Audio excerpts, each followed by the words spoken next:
করতে হবে। ভিডিও ভিডিওটা অফ করতে হবে অবশ্যই। আচ্ছা ঠিক আছে ভাই, করছি। স্পিকার আছে ওইটা একটু অফ করেন, মিউট করতে হবে। মিউট করতে হবে না? আচ্ছা আচ্ছা, ফাইরোজ একটু মিউট করো তো। মিউট করে কোনটা দিয়ে? মিউট করে কোনটা?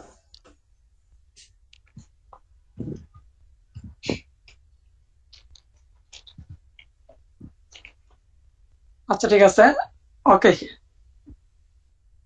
আসসালামু আলাইকুম, কেমন আছেন সবাই? আশা করি ভালো আছেন। আর আমার সাউন্ড এবং বোর্ড ক্লিয়ার কিনা? সাউন্ড এবং বোর্ড ক্লিয়ার কিনা? জান্নাতুল নাইম,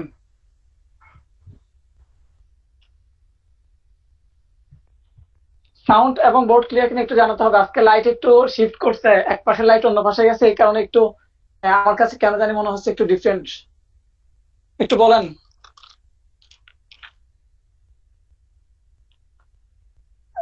আমাকে কি শোনা যাচ্ছে?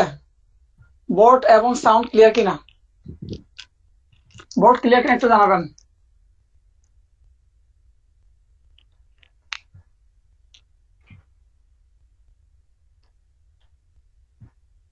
আমাকে কি শোনা যাচ্ছে?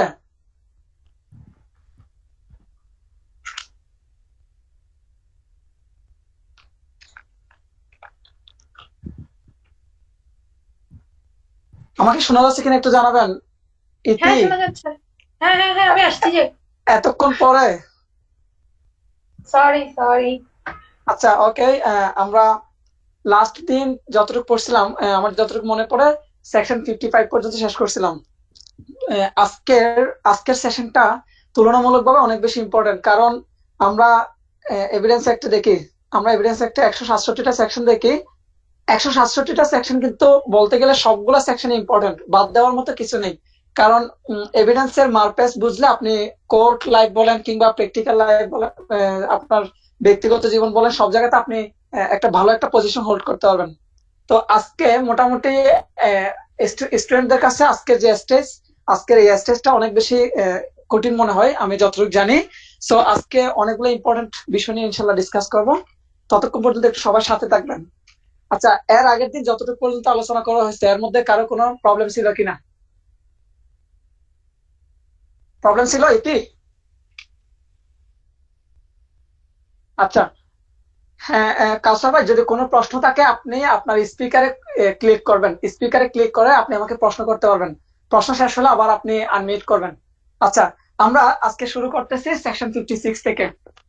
দেখেন, সেকশন 56 থেকে যে জায়গাটা একটু মাথায় রাখতে হবে। প্রথমে দেখেন, সেকশন 56 বলা হচ্ছে, আমরা গতকাল সেকশন 55 অর্থাৎ 55 পর্যন্ত শেষ করেছিলাম। 55 পর্যন্ত আমরা যে জায়গাগুলোতে প্রাসঙ্গিকতার জায়গা ছিল সেকশন 6 থেকে সেকশন 55 পর্যন্ত আমরা ওগুলো শেষ করেছি। এখন আমরা আজকে নতুন জায়গাটা টাচ করব। দেখেন, সেকশন 56 এ বলা হচ্ছে যেসব বিষয়ে আদালত নলেজে নিবে, অর্থাৎ খেয়াল করেন, আদালত যে সমস্ত বিষয় নলেজে নিবে সেই বিষয়ের কথা বলা আছে সেকশন 56 এ। খেয়াল রাখবেন, পরীক্ষা প্রশ্ন আসে মানে আদালতের যে দৃষ্টিগোচর বিষয় নিয়ে কোন দ্বারা বলা হয়েছে, তাহলে সেটা হচ্ছে সেকশন 56 অর্থাৎ 56 বলা হচ্ছে আদালত মানে বিচারক হিসেবে কি করবেন, আদালত বিচারক হিসেবে কিছু বিষয় নলেজে নিবেন। যেমন ধরেন ঢাকা বাংলাদেশের রাজধানী, এই বিষয়টা আদালত হিসেবে কি করবেন, নলেজে নিবেন। তো যে আদালত হিসেবে যে নলেজে নিবেন এই বিষয়ের কথা বলা আছে আপনার সেকশন 56 এ। এখন আসেন, তাহলে যে সকল বিষয় আদালত দৃষ্টিগোচরে নেবেন বা নলেজে নেবেন সেটা বলা আছে 56 এ। এখন দেখবেন ইম্পর্টেন্ট সেকশন হচ্ছে সেকশন 57। খেয়াল করেন, 57 সেকশনে বলা হচ্ছে আদালত কোন বিষয়গুলা নলেজে নেবেন, কোন বিষয়গুলা আদালত নলেজে নেবেন। এই যে নলেজে নেবেন এই বিষয়টা বলা আছে সেকশন 57 এ। খেয়াল করেন, এখানে 11টা বিষয় প্রিলির জন্য মোস্ট ইম্পর্টেন্ট। 11টা বিষয় আদালত হিসেবে কি করবেন, আদালত নলেজে নেবেন। এখন এই জায়গাটাতে যে বিষয়টা জানা দরকার, 11টা বিষয় আমরা একটু পরে যাব। প্রথমত মাথায় রাখেন 11টা বিষয় আদালত নলেজে নিবেন। এখন এই যে নেওয়াটা কি বাধ্যতামূলক কিনা? হ্যাঁ, অবশ্যই বাধ্যতামূলক। খেয়াল রাখবেন নেওয়াটা হচ্ছে অবশ্যই বাধ্যতামূলক। এই জিনিসটা মাথায় রাখবেন। বাইবাতে জিজ্ঞেস করে কিংবা আপনার যদি রিটেন আসে তাহলে সেক্ষেত্রে আপনাকে লিখতে হবে। তাহলে আদালত হিসেবে আদালত কি করবেন, অর্থাৎ যে সকল ঘটনা আদালত দৃষ্টিগোচরে নেবেন, কয়টি ঘটনা? 11টি ঘটনা, 11টা বিষয়ে। এখানে মূল সেকশনে ছিল 13টা, 13টা থেকে 2টা মাইনাস হয়েছে, খেয়াল করবেন। 2টা বাতিল হয়েছে। এখন এই যে 2টা বাতিল হয়েছে, এগুলো হচ্ছে একটা সাবসেকশন 2 আর একটা সাবসেকশন 5। এই 2টা বাতিল হয়েছে আর বাকি আছে 11টা। এখন প্রিলি পরীক্ষায় আপনাকে কিন্তু খেলবে, যেমন এবার অ্যাডভোকেসি পরীক্ষা আসছিল যে বাইরের রাষ্ট্রের আইন নিয়ে একটা প্রশ্ন আসছিল, মানে বাইরের রাষ্ট্রের আইন আদালত দৃষ্টিগোচরে নিতে বাধ্য কিনা, এরকম একটা প্রশ্ন আসছিল আমার যতটুকু মনে পড়ে। তো এই যে আদালত কোন কোন বিষয় দৃষ্টিগোচরে নেবেন সেই বিষয়গুলো এখন আমরা দেখবো। এখন টোটাল 11টা বিষয় আমরা দেখব। তাহলে মাথায় রাখবেন, প্রথমত প্রকৃতপক্ষে আমাদের ছিল 13টা, ওইখান থেকে 2টা বাতিল হয়ে গেছিল। এই 2টা হচ্ছে কি সাবসেকশন 2 এবং সাবসেকশন 5। এখন আমরা টোটাল আর বাকি যে 11টা আছে এই 11টা দেখবো। একটু মনোযোগ দিবেন। দেখেন, এই 11টা বিষয় মনে রাখার একটা টেকনিক আছে। এই 11টা বিষয় মনে রাখার টেকনিকটা একটু দেখেন। প্রথমত আমি সাবসেকশন লিখতেছি 1, খেয়াল করবেন 3, 4। যেহেতু আমি বলেছি সাবসেকশন 2টা কি হয়ে গেল, বাতিল হয়ে গেল, তাহলে আর বাকি থাকে যেগুলো এগুলো লিখবো 1, 3, 5, খেয়াল করেন। এরপর লিখবো 6, 7, 8। তারপরে 5 যেটা ছিল ওইটাও বাতিল। আমি যে টেকনিকে যাব জাস্ট ওই টেকনিকটা অ্যাপ্লাই করবেন, ইনশাল্লাহ আপনাদের মাথায় থাকবে। ওকে, এরপরে 6, 7, 8 এর পর আসতেছে 9, 10, 11। খেয়াল করবেন 9, 10, 11। আপাতত এতটুকু দেখার, 8 থাকে 2টা, 12 এবং 13 একটু পরে দেখাচ্ছি। তাহলে আমি জাস্ট একটা কিওয়ার্ড দেব, একটা কিওয়ার্ড দেব, এই কিওয়ার্ড গুলো দিয়ে মাথা রাখবেন আজীবনের জন্য। দেখেন, প্রথমটা হচ্ছে আইন, জাস্ট আইন। পরেরটা হচ্ছে, খেয়াল রাখবেন, আইন, যুদ্ধবিধি, আইনসভা। আইন, যুদ্ধবিধি, আইনসভা। একটু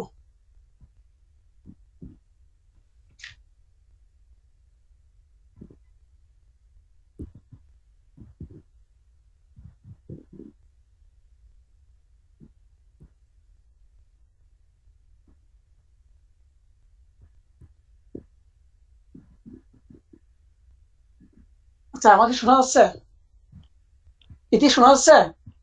হুম, শুনতেছি। আইন, এরপরটা আসতেছে যুদ্ধবিধি। যুদ্ধ বিধি, আইন, যুদ্ধবিধি। এরপরে 4 নাম্বারটা হচ্ছে আইনসভা। জাস্ট এভাবে টেকনিক্যালি মাথা রাখতে হবে, নাহলে এগুলা যদি ফুল লাইনে পড়তে যায় তাহলে ভুলে যাবে। আইন, যুদ্ধবিধি, আইনসভা। এর পরবর্তীতে আসতেছে শিলমোহর উপাধি, রাজারানীর পতাকা। শিলমোহর, শিলমোহর, শিলমোহর। এরপর কোন একটা উপাধি, যে কোনো উপাধি, ধরেন আমরা জানি আমরা প্রাইম মিনিস্টারের উপাধি কি আমরা জানি, তো কার কি উপাধি সেই বিষয়টা আদালত নলেজে নিতে বাধ্য। তাহলে এরপর আসতেছে উপাধি। আচ্ছা, উপাধিতে মনে হয় রস্বীকার। আচ্ছা, উপাধি।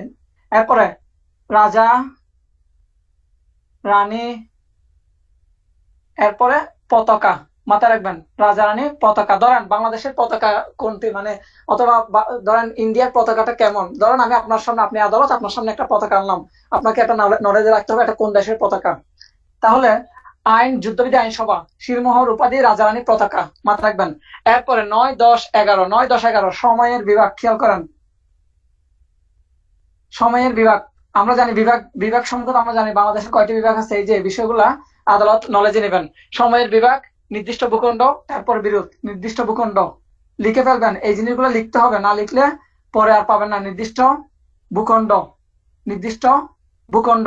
আর 11 নাম্বারটা হচ্ছে, খেয়াল রাখবেন, 11 নাম্বারটা হচ্ছে বিরোধ। ধরেন ফিলিস্তিনের সাথে ইসরায়েলের যে বিরোধটা আছে, এটা আদালত হিসেবে আদালত অবশ্যই নলেজে নেবেন বা নলেজে রাখবেন, বিরোধ। খেয়াল করেন। তাহলে লেখা হলে আমাকে জানাবেন। তাহলে আমরা একে দেখলাম আইন, যে কোনো দেশের আইন, সেটা বাংলাদেশ কিংবা বাংলাদেশের বাইরের। তাহলে প্রথম কথা হচ্ছে বাংলাদেশের আইনসমূহ আদালত কি নেবেন, নলেজে নেবেন, 1 নাম্বার। এরপরে সাবসেকশন 3, 2 যেহেতু কি হলো, 2 যেহেতু বাতিল হয়ে গেল, এরপর 3। তাহলে 3-এ কি আছে? 3-এ হচ্ছে সামরিক বাহিনীর যে সামরিক বাহিনী কর্তৃক যে প্রণীত যে যুদ্ধবিধি সমূহ, সেই যুদ্ধবিধি সমূহ কি করবেন, আদালত নলেজে নিবেন। এরপরে 3 নাম্বার হচ্ছে আইনসভা। খেয়াল রাখবেন, আইন, অর্থাৎ বাংলাদেশের আইন কর্তৃক যে আইনসভা বা ক্ষমতাপ্রাপ্ত যে আইনসভা, সেই বিষয়টাকে বলা হচ্ছে এখানে আর 6 নম্বর হচ্ছে শিলমোহর। খেয়াল করবেন, বাংলাদেশের আদালত সমূহের প্রত্যেকে একটা নির্দিষ্ট শিলমোহর থাকে, সেটা আমরা সবাই জানি। আমরা যখন সামন্স পড়েছিলাম আমরা দেখেছিলাম যে স্বাক্ষর থাকতে হয়, শিলমোহর থাকতে হয়। সো এই শিলমোহরের বিষয়টা, এরপর একটু আগে বলেছিলাম উপাধি, অথবা ধরেন রাজা রানীর বিষয়টা। আমি যে আপনাকে যে জিজ্ঞেস করি যে দ্বিতীয় রানীর নাম কি, অথবা আমরা যুক্তরাজ্যে যে রানী সিস্টেমটা আছে রানীর নাম জিজ্ঞেস করলে আপনাকে এটা নলেজ রাখতে হবে আদালত হিসেবে। পতাকা, এরপরে সময়ের বিভাগ সমূহ খেয়াল রাখবেন, নয় সময়ের বিভাগ। তাহলে আপনারা এভাবে সিরিয়ালে যখন পড়বেন আপনাদের এই জিনিসগুলো চলে আসবে। সময়ের বিভাগ, ভৌগোলিক বিষয়সমূহ, নয় নির্দিষ্ট ভূখণ্ড, এরপরে বিরোধ। লেখা শেষ হলে একটু জানাবেন। আরিফ, হ্যাঁ, 7 নম্বরে তো বাংলাদেশের ভূখণ্ড সমূহ দেখাচ্ছে। 7 নম্বরে বাংলাদেশের ভূখণ্ড সমূহ দেখাচ্ছে। আমার মনে হচ্ছে, দেখতে একটু ভালো করে। আর 11 নম্বরে তো দেখা লাস্টের দিকে, 7 নম্বরের লাস্টের দিকে উপাধি বিষয়টা আছে। উপাধি বিষয়টা আছে। এখানে মনে রাখতে হবে যে সরকারি পদে কারো যোগদানের বিষয় যে গ্যাজেট সমূহ, এরপরে তার উপাধির নাম, এই বিষয়গুলো। উপাধি তো 6 সমূহে দেখতেছি, 6 মনে হয়। না, সাথে উপাধি আছে। উপাধি কিন্তু সাথেও আছে, 8-এ থাকবে। কিন্তু মেজর আমাকে একটা জিনিস মাথায় রাখতে হবে। ধরেন ধরেন আহ, ধরেন বাংলাদেশের, আমরা যদি বলি সাকিব আল হাসানের মধ্যে অনেকগুলা বৈশিষ্ট্য আছে। আমরা সবগুলা বৈশিষ্ট্যকে মাথা রাখবো না। একটা মানে একটা এমন একটা ওনার মধ্যে একটা পার্টিকুলার একটা কি থাকবে, বৈশিষ্ট্য থাকবে। ধরেন আমি আমি একজন ব্যক্তি, আমার সবগুলা বৈশিষ্ট্য আপনি মাথা রাখবেন না, যে কোনো একটা পার্টিকুলার বৈশিষ্ট্য মাথা রাখবেন। ঠিক ওভাবে যদি আপনি টেকনিক্যালি মাথা রাখতে যান তাহলে এভাবে পড়বেন। তবে আপনাকে প্রিলির জন্য জানতে হবে 11টা বিষয়, জাস্ট এতটুকু রাখলে হবে। আর 1 নম্বর আইনের বিষয়টা মাথা রাখলে হবে, আর কিছু রাখতে হবে না। এখন আসেন, এখন আমরা যাব আর 12 নম্বর এবং 13 নম্বর দুইটা গ্রাউন্ড ছিল। 12 নম্বরটা হচ্ছে আইনজীবী। আইনজীবীর বিষয়টা ইম্পর্টেন্ট, অ্যাডভোকেসি পরীক্ষার জন্য আইনজীবী বিষয়টা ইম্পর্টেন্ট, একটু মাথায় রাখবেন। আইনজীবী, আইনজীবী, এখন জাস্ট আইনজীবী দেখলে হয়ে যাবে। আইনজীবী, আইনজীবী। আরেকটা বিষয়, আইন পড়তেছেন কিন্তু অনেকে আইনের আইনজীবী বানানটা পারেন না, আমি জানি। আপনাদের কথা বলছি না, আমার দেখো অনেকেই আইনজীবী বানান ভুল লিখে, একটু মাথায় রাখবেন। তারপরে সর্বশেষ 13 নম্বর। 13 নম্বর বিষয়টা দেখেন। 13 নম্বর বিষয়টা হচ্ছে এই যে আপনার স্থল এবং সমুদ্রপথের যে নিয়মাবলী। আমরা পড়ে আসছিলাম, ম্যারিটাল ল পড়ে আসছিলাম, কিংবা আমরা ইন্টারন্যাশনাল ল পড়েছিলাম। ওই জায়গাগুলোতে আমরা দেখেছিলাম যে একটা সমুদ্র পথের যে সিস্টেম গুলা, এই সিস্টেম গুলো আদালত কি করবেন, নলেজে রাখবেন। আচ্ছা, এখন তাহলে আমি আর লিখছি না, এটা স্থল এবং যে জলপথের যে বিষয়গুলো। আচ্ছা, এখন তাহলে সেকশন 57 থেকে আপনাদের জাস্ট মাথা রাখতে হবে। প্রথম কথা হচ্ছে প্রিলিতে যেভাবে প্রশ্ন আসবে যে আদালত আদালত যে বিষয়গুলা নলেজে রাখবেন, সেই বিষয়গুলার কত দ্বারাই বলা আছে 57। কয়টি বিষয়? 11টা বিষয়।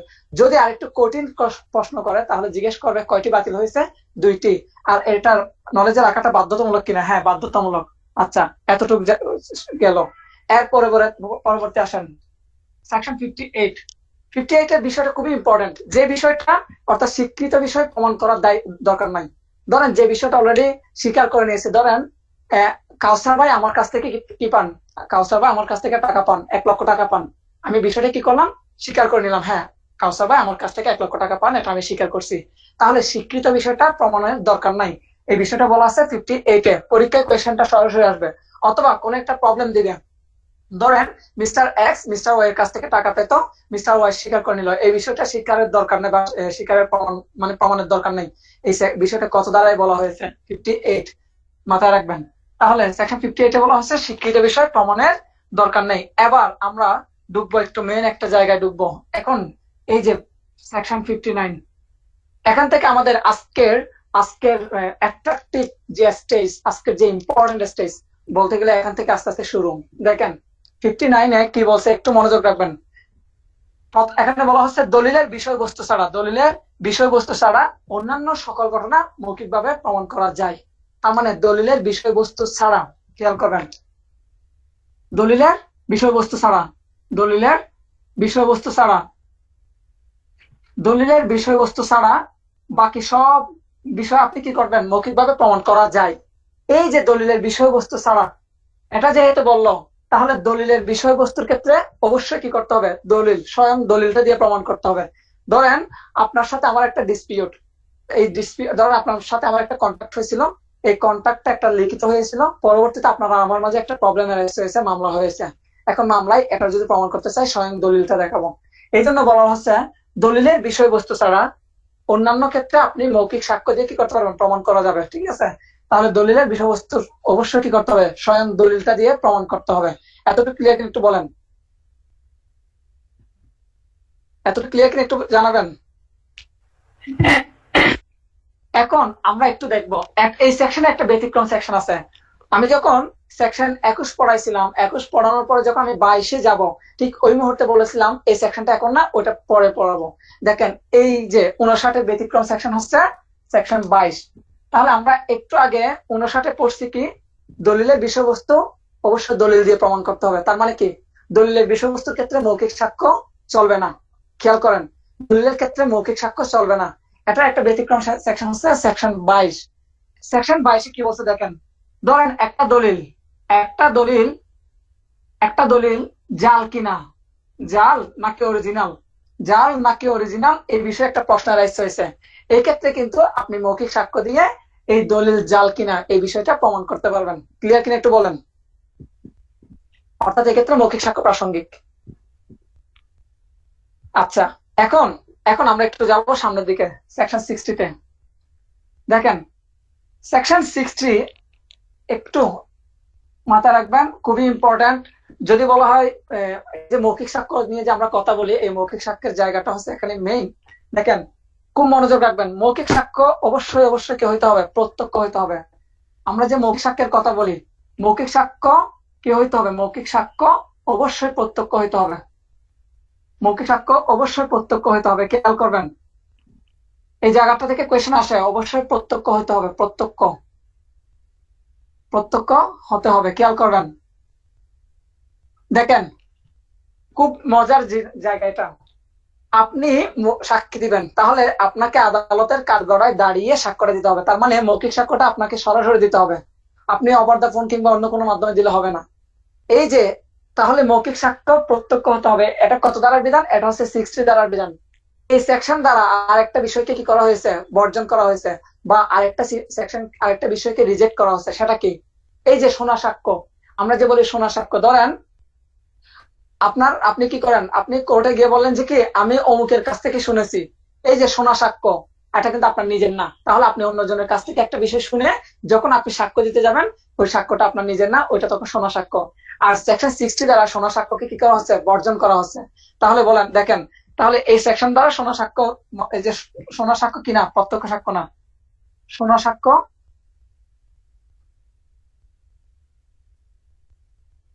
প্রত্যক্ষ না। খেয়াল করবেন, তাহলে এটা হচ্ছে পরোক্ষ। পরীক্ষায় আসে কারো কাছ থেকে শুনে যদি সাক্ষ্য দেওয়া হয়, সেটা কি প্রত্যক্ষ নাকি পরোক্ষ, এটা হচ্ছে প্রত্যক্ষ না, তার মানে পরোক্ষ সাক্ষ্য। এখন আসেন, এখন এই যে সেকশন 60-তে বলছে মৌখিক সাক্ষ্য অবশ্যই প্রত্যক্ষ হতে হবে। এখন আপনারা একটু বলেন, আমরা সেকশন 32-তে কি পড়ে আসছি একটু বলেন, কেউ একজন সেকশন 32-তে কি পড়ছি একটু বলেন, বলেন একটু, কেউ একজন বলেন। Dying declaration.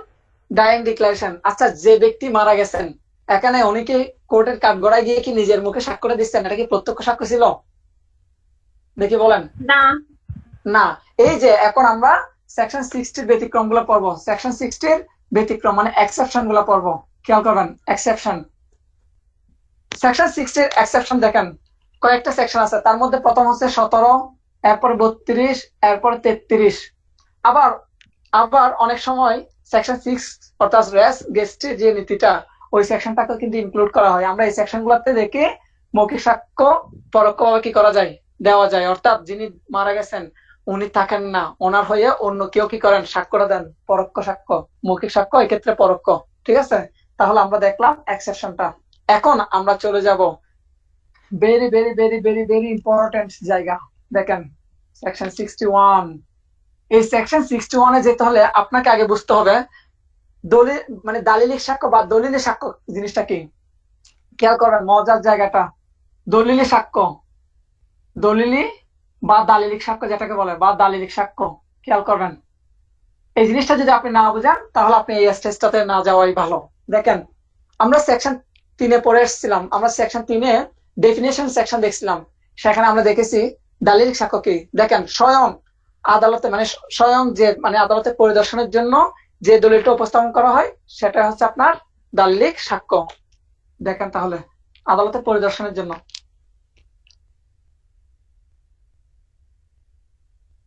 আদালতে পরিদর্শনের জন্য অর্থাৎ আদালতকে দেখানোর জন্য, পরিদর্শনের জন্য যে দলিলটা উপস্থাপন করা হয়, যে দলিল উপস্থাপন করা হয়, যে দলিল উপস্থাপন করা হয়, খেয়াল রাখবেন, উপস্থাপন করা হয়। এই যে আদালতে পরিদর্শনের জন্য যে দলিলটা উপস্থাপন করা হয় সেটা হচ্ছে দালিলিক সাক্ষ্য বা দলিলি সাক্ষ্য। এটা প্রিলি এবং রিটার্নের জন্য ইম্পর্টেন্ট, খেয়াল রাখবেন, বিশেষ করে রিটার্নের জন্য একটু বেশি ইম্পর্টেন্ট বোঝার জন্য। আমরা এই যে একটু পরে যে সেকশন গুলোতে যাবো, এগুলো বোঝানোর জন্য আপনাকে আগে দলিলিক সাক্ষ্য জিনিসটা বুঝতে হবে। আসেন এখন আমরা যাব সেকশন 61-এ। এই সেকশন 61-এ দলিলের বিষয়বস্তু আপনি কিভাবে প্রমাণ করতে পারেন। এই যে দলিলিক সাক্ষ্য যে বললাম বা দলিলি সাক্ষ্য বললাম, এই দালিলিক সাক্ষ্য আপনি কিভাবে প্রমাণ করবেন। ধরেন ধরেন আপনার কাছ থেকে আমি একটা জায়গা কিনেছি এবং সেটা রেজিস্ট্রি হয়েছে, তার মানে একটা দলিল হয়েছে। এই যে আপনি পরবর্তীতে যখন আপনার সাথে আমার কোনো একটা প্রবলেম অ্যারাইজ হবে, সেই বিষয়টা কিভাবে প্রমাণ করতে পারবো, কয় মাধ্যমে প্রমাণ করতে পারবো, এই বিষয়টা বলা আছে 61-এ। বলা হচ্ছে দুইভাবে দলিলের বিষয়বস্তু দুইভাবে প্রমাণ করা যায়। খেয়াল করবেন, দুইভাবে দলিলের বিষয়বস্তু দুইভাবে প্রমাণ করা যায়। প্রথম কথাটা খেয়াল রাখবেন, দুইভাবে প্রমাণ করা যায়। প্রথমে হচ্ছে কি প্রাথমিক সাক্ষ্য দ্বারা, প্রাথমিক সাক্ষ্য। আরেকটা হচ্ছে মাধ্যমিক সাক্ষ্য। একটা প্রাথমিক আর একটা মাধ্যমিক। আমরা একটু পরে প্রাথমিক কি মাধ্যমিক কি সেই জিনিসগুলো ক্লিয়ার করব। তাহলে কি বললাম, 61 ধারা অনুসারে দলিলের বিষয়বস্তু দুইভাবে প্রমাণ করা যায়। কয়ভাবে? দুইভাবে প্রমাণ করা যায়। কি কি? একটা হচ্ছে প্রাথমিক আর একটা হচ্ছে মাধ্যমিক। একটু এতটুকু পর্যন্ত ক্লিয়ার কিনা একটু বলেন তো, এতটুকু ক্লিয়ার কিনা? হ্যাঁ। আচ্ছা, এতটুকু যদি ক্লিয়ার হয় তাহলে এবার ডেফিনেশনে যাওয়ার আগে এই দুটা প্রাথমিক সাক্ষ্য আর মাধ্যমিক সাক্ষ্য জিনিসটা একটু পরে যাব, তার আগে আরেকটা সেকশন ক্লিয়ার করে নিব। সেটা হচ্ছে সেকশন 64। সেকশন 64। আচ্ছা, সেকশন 64-এ দেখেন, এই সেকশনে বলা হচ্ছে দলিলের বিষয়বস্তু অর্থাৎ ব্যতিক্রম বাদে, ব্যতিক্রম ভিন্ন, ব্যতিক্রম ভিন্ন অর্থাৎ ব্যতিক্রম বাদে অন্যান্য সকল ক্ষেত্রে, অন্যান্য সকল ক্ষেত্রে দলিলের ক্ষেত্রে প্রাথমিক সাক্ষ্য দিয়ে প্রমাণ করতে হবে। অর্থাৎ অবশ্যই প্রাথমিক সাক্ষ্য দ্বারা প্রমাণ করতে হবে দলিলের বিষয়বস্তু। তাহলে ব্যতিক্রম ভিন্ন অন্যান্য সকল ক্ষেত্রে প্রাথমিক, অবশ্যই প্রাথমিক সাক্ষ্য দিয়ে, অবশ্যই লিখবেন, মাথায় রাখবেন, অবশ্যই এই যে প্রাথমিক সাক্ষ্য দিয়ে, প্রাথমিক সাক্ষ্য দ্বারা, প্রাথমিক সাক্ষ্য দ্বারা দলিলের বিষয়বস্তু প্রমাণ করতে হবে। দলিলের বিষয়বস্তু প্রমাণ, খেয়াল করেন, বিষয়বস্তু প্রমাণ। দেখেন আমরা সেকশন 61-এ পড়েছি দুইভাবে প্রমাণ করা যায়। এই দুইভাবে প্রমাণ করা যায়, একটা হচ্ছে প্রাথমিক আর একটা মাধ্যমিক। কিন্তু 64 দ্বারা গিয়ে বলছে অবশ্যই কি করতে হবে, অবশ্যই প্রাথমিক সাক্ষ্য দিয়ে প্রমাণ করতে হবে। খেয়াল করেন, প্রাথমিক সাক্ষ্য দ্বারা দলিল প্রমাণ করতে হবে। তবে এখানে একটা কাহিনী আছে, এই যে ব্যতিক্রম ভিন্ন, তার মানে কিছু কিছু ব্যতিক্রম আছে যেখানে আপনি মাধ্যমিক সাক্ষ্য দিয়েও কি করতে পারেন, দলিল প্রমাণ করতে পারেন বা দলিলের বিষয়বস্তু প্রমাণ করতে পারেন। আচ্ছা, এই যে ব্যতিক্রম গুলো কোথায় বলা আছে এটা একটু পরে দেখবো, তার আগে আপনাদেরকে এখন ক্লিয়ার করব প্রাথমিক সাক্ষ্য কি, মাধ্যমিক সাক্ষ্য কি। দেখেন, প্রাথমিক সাক্ষ্যের ডেফিনেশন বলা আছে সেকশন 62-তে। সেকশন 62, সেকশন 62, সেকশন 62 বললে আরো কয়েকটা সেকশনের কথা মাথায় রাখতে হবে। সেকশন 62, 63, 74, 75।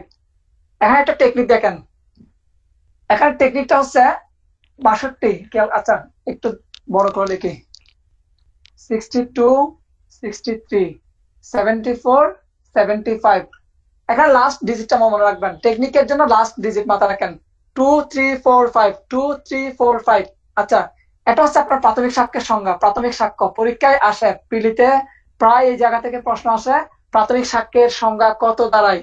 তাহলে আপনি টেকনিক্যালি মাথায় রাখবেন, এটা প্রাথমিক সাক্ষ্য, এটা হচ্ছে মাধ্যমিক সাক্ষ্য।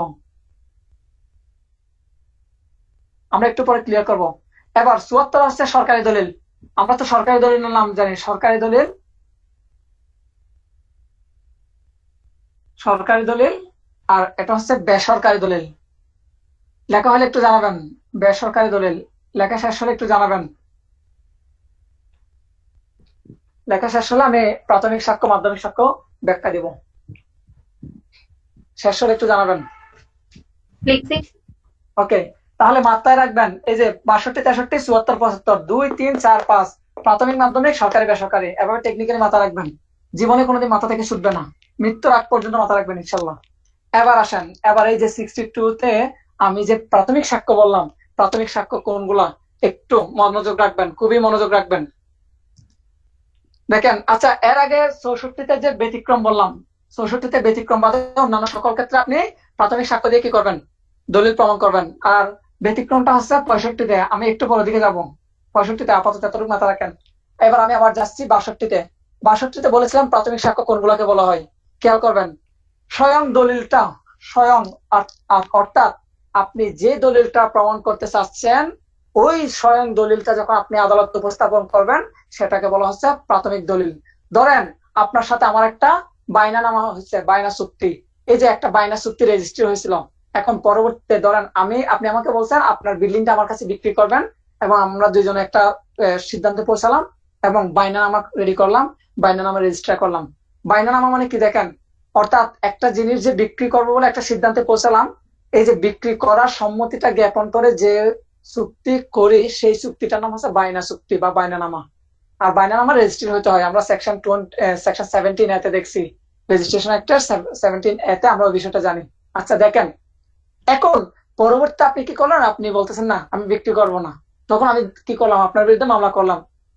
এই যে মামলা করার পরে স্বয়ং বাইনানামার চুক্তিটা যখন কোর্টে প্রডিউস করব, এইটাই হচ্ছে আপনার কি প্রাথমিক দলিল। খেয়াল করেন, প্রাথমিক মানে কি, স্বয়ং দলিলটা আদালতে উপস্থাপন করা হলে সেটা হচ্ছে প্রাথমিক দলিল।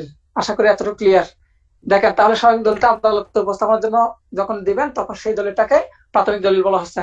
এই সেকশন 62-তে দুইটা ব্যাখ্যা আছে, পরীক্ষার জন্য এগুলো ইম্পর্টেন্ট। পরীক্ষার পিলিতে আসে কয়টি ব্যাখ্যা আছে? দুইটি। ব্যাখ্যা 1 এবং ব্যাখ্যা 2, দুইটা ব্যাখ্যা আছে। আমরা এখন প্রথম ব্যাখ্যাটা ক্লিয়ার করব। একটু বোরিং লাগবে, বোরিং লাগলেও করার কিছু নাই, কারণ এই জায়গাগুলো না বুঝলে আপনি কিছুই বুঝবেন না। ব্যাখ্যা 1, ব্যাখ্যা 1-এ বলতেছে দেখেন, কতিপয় খণ্ডে সম্পাদিত হলে, অনেক কথা আছে আপনাদের সামনে, বিয়ার একটা আছে, অনেকগুলো লাইন আছে, আমি জাস্ট মূল জায়গাটা টাচ করতেছি, যে জায়গাটা আপনাদের জন্য ইম্পর্টেন্ট। দেখেন,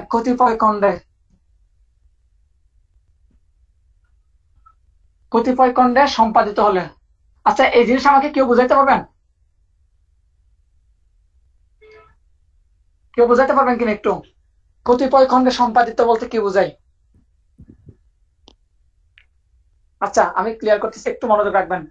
বলা হচ্ছে কতিপয় খণ্ডে সম্পাদিত হলে তার প্রত্যেকটিকে প্রাথমিক সাক্ষী বলা হবে, প্রাথমিক সাক্ষ্য।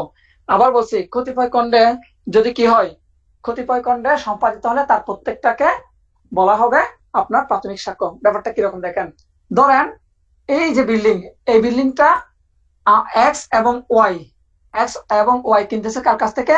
জেড এর কাছ থেকে। মনোযোগ রাখবেন, তাহলে এরা দুজনে হচ্ছে শেয়ারার, অর্থাৎ কোশেয়ারার মনে করেন। এখন দুইজনের শেয়ার হোল্ডার জেড এর কাছ থেকে কিনতেছে। এখন কেনার পরে এরা চাচ্ছে কি দুইজনের কাছেই অরিজিনাল দলিলটা থাকুক। আমরা তো সাধারণত দেখি দলিল একটা, কিন্তু এই যে দেখেন, এরা দুইজনে চাচ্ছে কি এরা দুইজনের কাছে কি থাকুক, অরিজিনাল বিক্রয় দলিলটা থাকুক, বা যে আপনার যে মেইন দলিল, অরিজিনাল দলিলটা দুইজনের কাছে থাকুক। তখন কি করলো ওরা, এই যে আপনার রেজিস্ট্রি আলাদা রেজিস্ট্রি ফি দিয়ে দুইজনে কি করলো, অরিজিনাল ডকুমেন্টস নিল, অর্থাৎ অরিজিনাল দলিল ও নিল বিক্রয় দলিল। এখন এই ক্ষেত্রে এক্স এর এবং ওয়াই এর যে দুইটা দলিল, এই দুইটা দলিল হচ্ছে প্রাথমিক দলিল, একটা সাপেক্ষ আরেকটা প্রাথমিক দলিল, অর্থাৎ এগুলো হচ্ছে প্রাথমিক দলিল। বুঝছেন কিনা বলেন? কতিপয় খণ্ডে সম্পাদিত মানে বুঝছেন কিনা? এখন একটা দলিল অনেকজনের কাছে থাকবে, অরিজিনালটা আমরা 4-5 জন মিলে ধরেন একটা গাড়ি কিনলাম, এখন 4-5 জনের কাছে সবার কাছে কি থাকবে? অরিজিনাল দলিলটা থাকবে। এটাকে বলা হচ্ছে কতিপয় খণ্ডে সম্পাদিত দলিল। ক্লিয়ার কিনা একটু জানাবেন? ক্লিয়ার? কাউসার ভাই বুঝতেছেন? আপনি আপনার মাইক্রোফোন আছে, নিচের দিকে একটা মাইক্রোফোন আছে, ওখানে ক্লিক করলে আপনি কথা বলতে পারবেন, প্রশ্ন করতে পারবেন, কথা শেষ হলে আপনি আবার মিউট করে দিতে পারবেন। এটি এতটুকু ক্লিয়ার? হ্যাঁ। আচ্ছা, এটা ব্যাখ্যা 1 গেল। তাহলে কতিপয় খণ্ডে যদি সম্পাদিত হয়, প্রত্যেকটা খণ্ডে হচ্ছে প্রাথমিক দলিল। আচ্ছা এখন ব্যাখ্যা 2টা দেখবো, ব্যাখ্যা 2টা একটু দেখা দরকার। আচ্ছা এই যে প্রাথমিক দলিল পরীক্ষা আসে, যেমন এফআইআর প্রাথমিক দলিল কিনা? এফআইআর আমরা যে এফআইআর দেখি, এফআইআর হচ্ছে প্রাথমিক দলিল। এরপরে বিক্রয় দলিল, এগুলো হচ্ছে প্রাথমিক দলিল। আচ্ছা, এখন ব্যাখ্যা টুতে বলা হচ্ছে একই পদ্ধতিতে প্রস্তুত। একই পদ্ধতিতে প্রস্তুত, আপনারা মূল সেকশন পড়লে হয়তো বুঝবে না। একই পদ্ধতিতে প্রস্তুত, এই জায়গাটা একটু দেখেন, খুব ইম্পর্টেন্ট জায়গা। ধরেন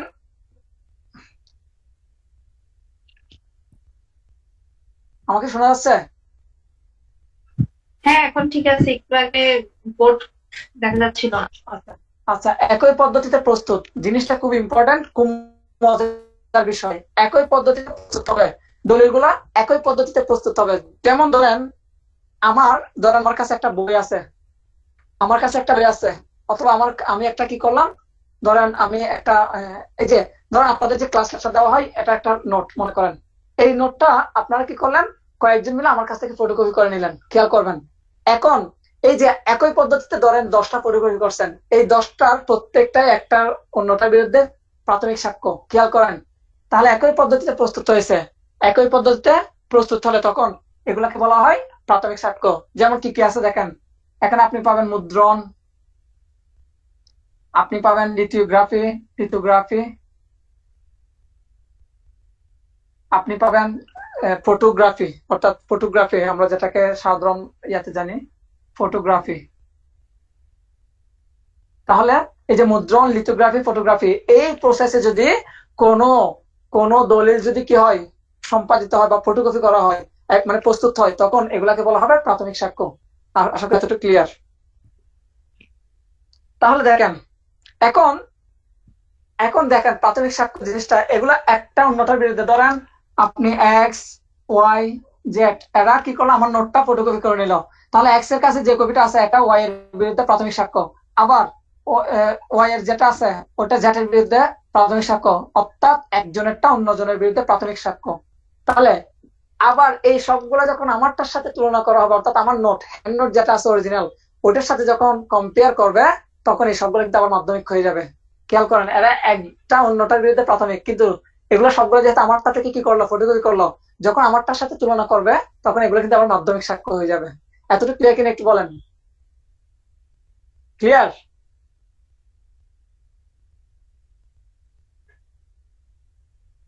ক্লিয়ার কিনা? আচ্ছা, এখন আমরা একটু সামনের দিকে যাচ্ছি। এবার দেখবো দুইটা বিষয়। সবাই এভিডেন্স পড়েন, আপনাদেরকে মাঝে মাঝে আসলে অনেক জায়গায় নিয়ে যেতে ইচ্ছে করে, আবার কেন জানি মনে হয় খুব কঠিন হয়ে যাবে। আজকে দুইটা বিষয় ক্লিয়ার করতে চাচ্ছি, যদি আপনারা পারমিশন দেন। করবো কিনা বলেন? আপনারা আমি জানি পারবেন না। বল বল দেখি। আচ্ছা, দুইটা বিষয়, একটা জিনিস খেয়াল করবেন, মনোযোগ রাখবেন। সেভারাল পার্টস, খেয়াল করবেন, several parts, counter parts. Several parts অর্থাৎ এই যে আমরা কতিপয় খণ্ডে যে সম্পাদিত ব্যাপারটা বললাম, সেভারাল পার্টস। আর একটা হচ্ছে কাউন্টার পার্টস। খেয়াল করবেন, কাউন্টার পার্টস। এই দুইটা জিনিস যদি বুঝেন, আপনি এভিডেন্সের জগৎটা বুঝবেন, আদারওয়াইজ বুঝবেন না। কারণ কি দেখেন, কোর্ট বিল্ডিং এ যখন মামলা হয়, তখন ডকুমেন্টস থাকে, কিন্তু এই ডকুমেন্টস আমি আদৌ কোর্টে শো করতে পারবো, মানে প্রডিউস করতে পারবো কিনা, এটা চিন্তা করতে করতে মামলা শেষ। আপনার কাছে অনেক সময় অনেক মামলা দেখবেন যথেষ্ট পরিমাণ কি আছে, এভিডেন্স আছে, কিন্তু এভিডেন্স থাকা সত্ত্বেও মামলা হেরে যাচ্ছে। কেন হেরে যাচ্ছে? কারণ এই ব্যক্তি জানে না যে কোন জায়গায় কোন ডকুমেন্টসটা দিতে হবে।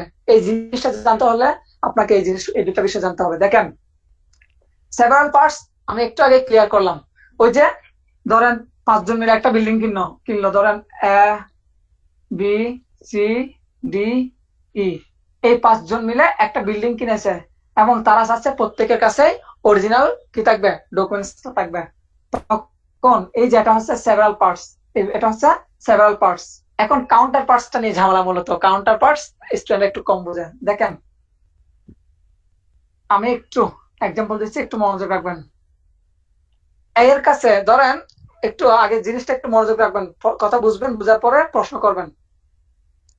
একটা ডকুমেন্টস কিন্তু ধরেন, একটা ডকুমেন্টস কয়েকটি পার্ট আছে, একটা ডকুমেন্টসের কয়েকটি পার্ট আছে, যার মধ্যে একটা পার্ট আছে এ এর কাছে, একটা পার্ট আছে বি এর কাছে, একটা পার্ট আছে সি এর কাছে। খেয়াল করবেন,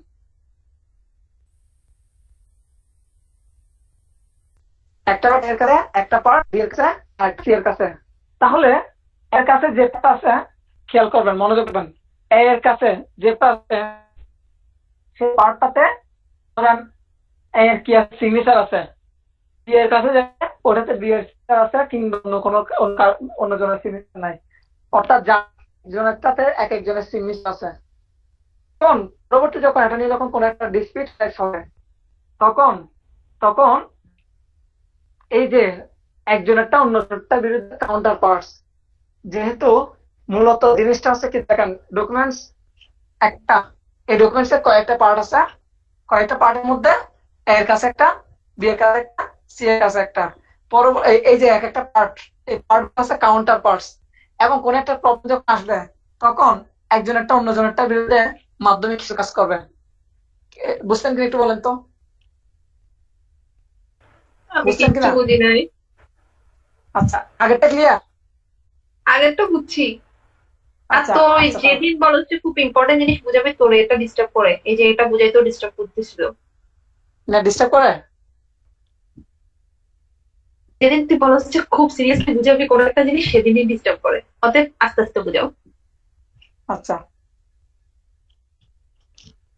ধরেন কাউন্টার পার্টস, কাউন্টার পার্টস প্রথমত তিনজনের নাম মাথায় রাখেন, A B C, A B C. মূলত ডকুমেন্টস কিন্তু একটা, মাথায় রাখবেন, ডকুমেন্টস একটা। এই একটা ডকুমেন্টস এর কয়েকটা অংশ থাকবে, একটা ডকুমেন্টস এর কয়েকটা অংশ থাকবে, এবং কয়েকটা অংশ, এগুলো সবগুলো একজনের কাছে থাকবে না, এক একজনের কাছে এক একটা থাকবে, এক একজনের কাছে এক একটা থাকবে। তো যার মধ্যে ধরেন একটাতে এ এর সিগনেচার থাকবে, আরেকটাতে বি এর সিগনেচার থাকবে, আরেকটাতে সি এর সিগনেচার থাকবে। এতটুকু ক্লিয়ার কিনা? হ্যাঁ। মা, আরে ভালো।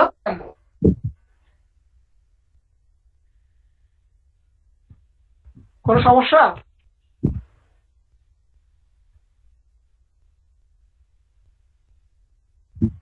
কোনো সমস্যা?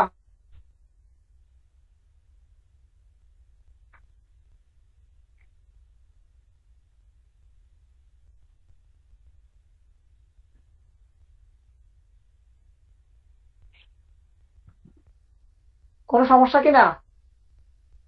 আচ্ছা হ্যাঁ, বল বল। না, আমি ডিস্টার্ব করতেছে দেখ, তাহলে মনে হয় আমার ডিস্টার্ব। তার ডিস্টার্ব কি জানি। আচ্ছা বল। হ্যাঁ, আচ্ছা, আচ্ছা, আচ্ছা, বি পার্ট সি এর কাছে কবে আবার ক্লিয়ার? আমি একজনের কাছ থেকে টাকা, অর্থাৎ একজন আরেকটার দাম, হিসাবে তিনটা কি, তো তিনজনা কি অর্থাৎ এই লেনদেনে যুক্ত আছে। তাহলে আমাদের তিনজনের কাছে কিন্তু তিনটা ডকুমেন্টস আছে। তিনজনের কাছে তিনটা ডকুমেন্টস কেন রাখছি? কারণ আমরা জানি আমরা একজন অন্যজনের বিরুদ্ধে ব্যাস করতে না পারি, ফ্রড করতে না পারি, ঝামেলা করতে না পারি। এই যে তিনজনের কাছে যেহেতু তিনটা পার্ট আছে, এই প্রত্যেকটা পার্টের নাম হচ্ছে কাউন্ট পার্টস। এখন যারটা তার বিরুদ্ধে হচ্ছে প্রাইমারি, যারটা তার বিরুদ্ধে প্রাইমারি, আর অন্যজনের বিরুদ্ধে সেটা হচ্ছে, যারটা তার বিরুদ্ধে প্রাইমারি আর অন্যজনের বিরুদ্ধে সেটা মাধ্যমিক, অর্থাৎ সেকেন্ডারি। মাধ্যমিকের বাংলা হচ্ছে সেকেন্ডারি। আশা করি এতটুকু ক্লিয়ার। ক্লিয়ার না হলে ভিডিও দেখে বুঝে নেবেন। আচ্ছা, আমি যাচ্ছি। আচ্ছা, এখন আমরা দেখবো সেকশন 63। 63টা হচ্ছে, যেহেতু 62তে প্রাথমিক আর প্রাথমিক বাদে আর যেগুলো আছে মূলত মাধ্যমিক সাক্ষ্য মূলত 5টি। সেকশন 63তে অর্থাৎ প্রাথমিক সাক্ষ্যের কথা বলা হয়েছে, মাধ্যমিক সাক্ষ্য। তবে প্রাথমিক বাদে বাকিগুলোকে মূলত মাধ্যমিক সাক্ষ্য ভাবে স্পেশাল ট্রিট করা হয়, তবে 5টি মাধ্যমিক সাক্ষ্য 5টি। এখানে দেখবেন সেকশন 63তে 5টির কথা বলা হয়েছে। কি? জাবেদা নকল, জাবেদা নকল একটা হচ্ছে, জাবেদা নকল, আর একটা হচ্ছে যান্ত্রিক উপায়ে প্রস্তুতকৃত দলিলের নকল। দেখেন, জাবেদা নকল, জাবেদা নকল। জাবেদা নকল মানে হচ্ছে কি, আপনার একটা দলিল হারিয়ে গেছে, রেজিস্ট্রি অফিসে অ্যাপ্লিকেশন করছে, অ্যাপ্লিকেশন করার মাধ্যমে আপনাকে হুবহু একটা নকল দেওয়া হয়েছে, একটা নাম হচ্ছে জাবেদা নকল। আর পরবর্তী বিষয়টা হচ্ছে উপায়ে প্রস্তুত দলিলের নকল, যান্ত্রিক উপায়ে কোনো একটা যান্ত্রিক যদি ইয়া করা হয়। ধরেন আমার কাছে একটা, আপনি এই যে জাহাঙ্গীর কবির, ওইটা হচ্ছে আপনার মাধ্যমিক দলিল বা মাধ্যমিক সাক্ষ্য। পরেরটা হচ্ছে আমাদের যেটা আছে আপনার সাথে মিলিয়ে আপনি একটা রেডি করছেন, আমার কি নাম ওটার সাথে মিলিয়ে রেডি, ওটা হচ্ছে কি আপনার মাধ্যমিক সাক্ষ্য। 3 অর্থাৎ 5টার মধ্যে স্যার, এরপর স্যার যে পক্ষ দলিল সম্পাদন করে তার আরিফ, বিরুদ্ধে ভিডিও দেখা আমি যাচ্ছে না। দলিল সম্পাদন করি। আরিফ, ভিডিও দেখা যাচ্ছে না।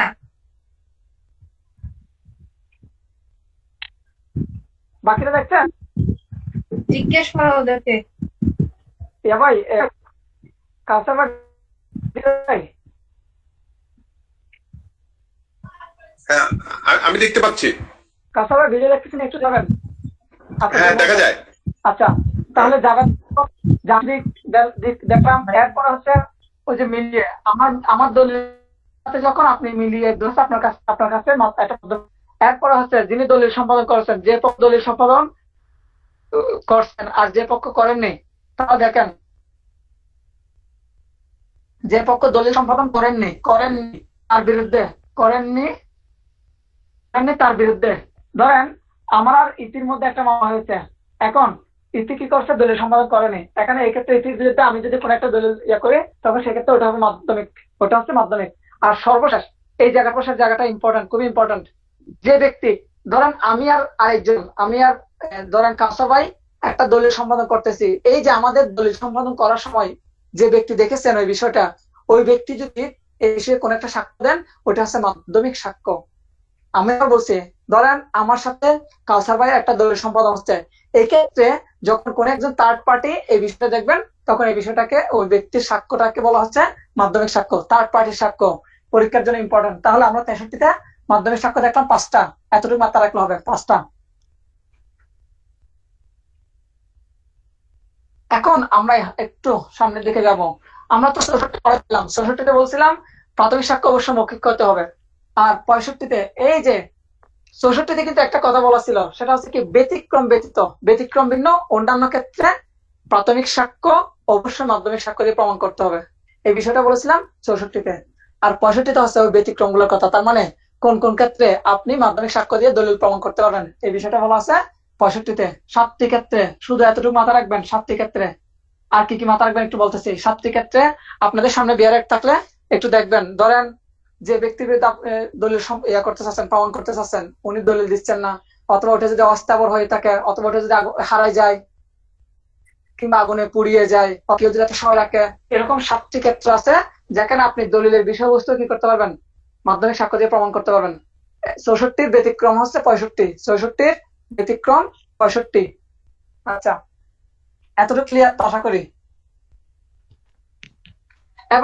এবার দেখেন, তাহলে আমাদের এরপর যাবো আমরা 68তে। 68 আর 69,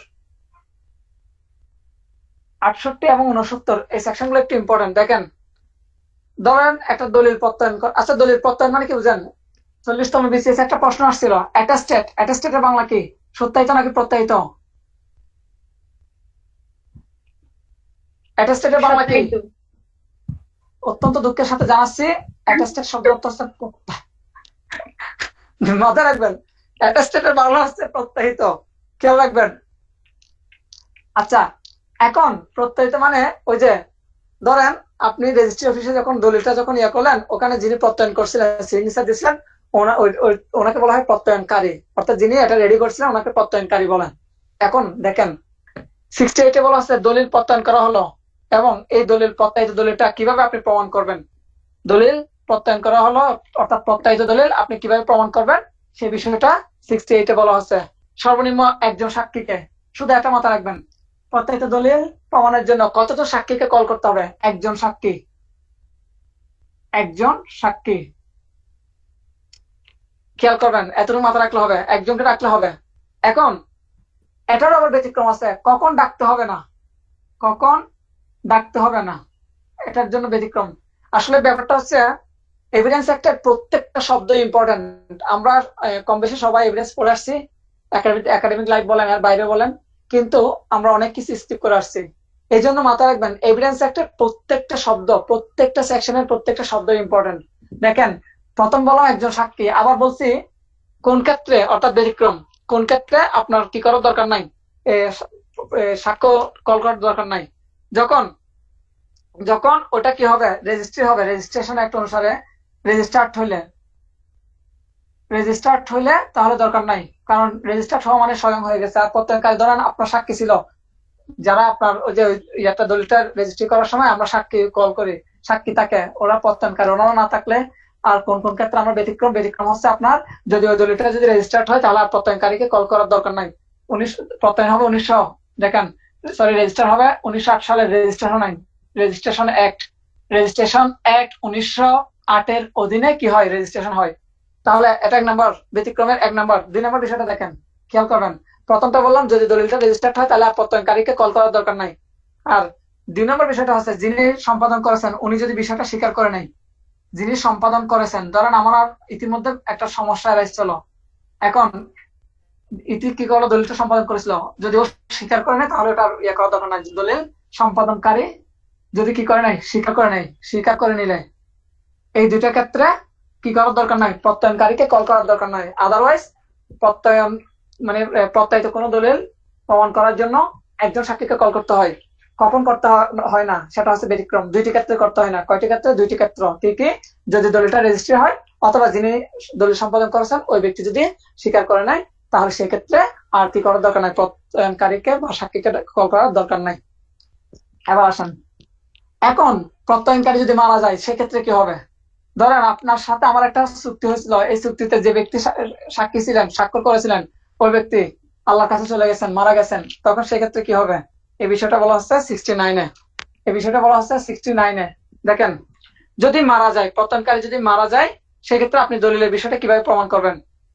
সেক্ষেত্রে 2টি বিষয় প্রমাণ করলে আপনার দলিলের বিষয়টা প্রমাণ হবে। 2টি বিষয় যদি আপনি প্রমাণ করতে পারেন, 2টি বিষয় প্রমাণ করতে পারলে আপনার ওই দলিলটা অরিজিনাল বা সঠিক বলে বিবেচিত হবে। এখন কিভাবে দেখেন,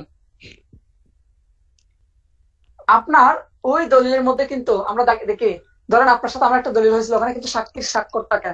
এই যে একজন প্রত্যয়নকারী স্বাক্ষর যদি আপনি প্রমাণ করতে পারেন, একজন প্রত্যয়নকারী স্বাক্ষর, কারো কোনো কি প্রশ্ন নাই?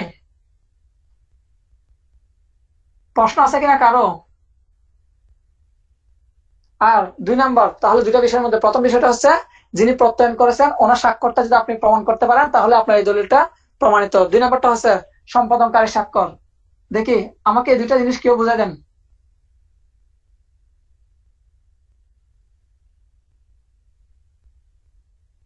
সম্পাদনকারী স্বাক্ষর দেখি আমাকে একটু কেউ একজন এই জিনিসটা একটু বুঝাই দিতে পারবেন?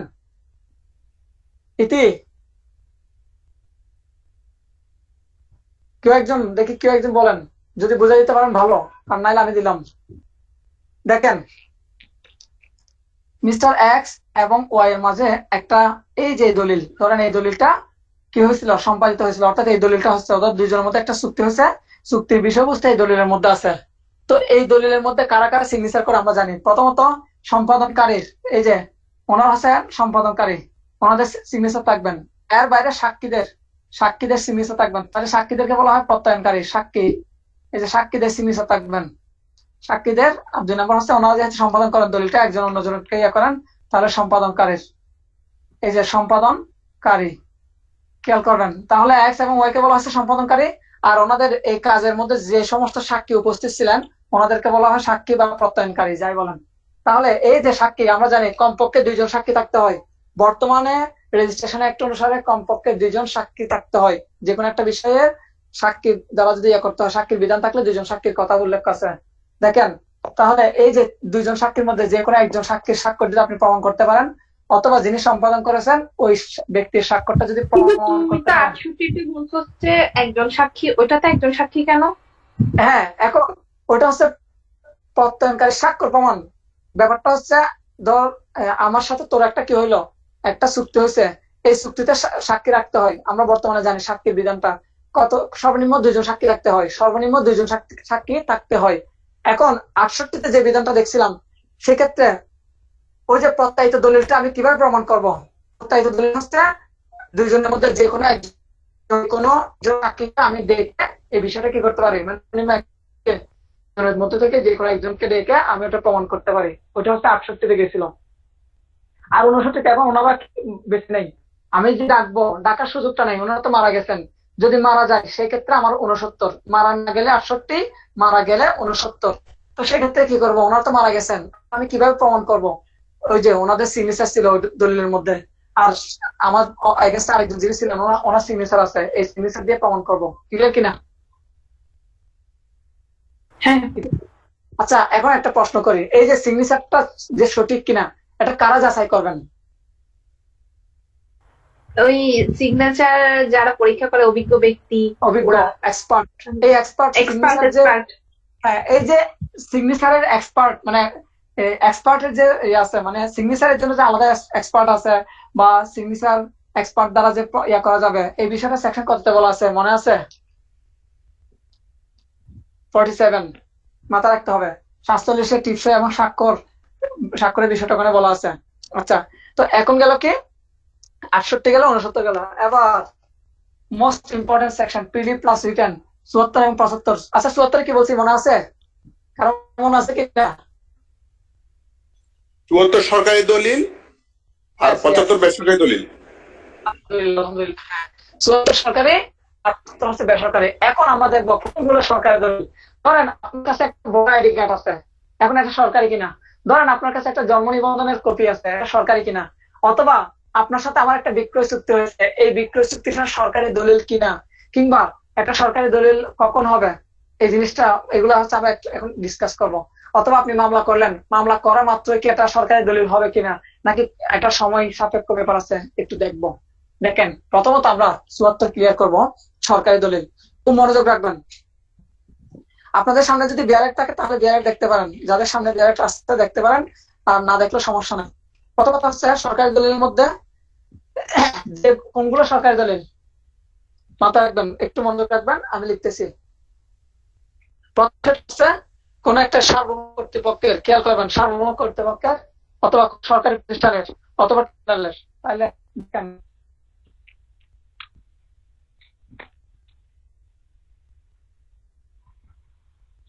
আচ্ছা একটু একটু কালে ইয়া করতেছি, রিপিট করতেছি।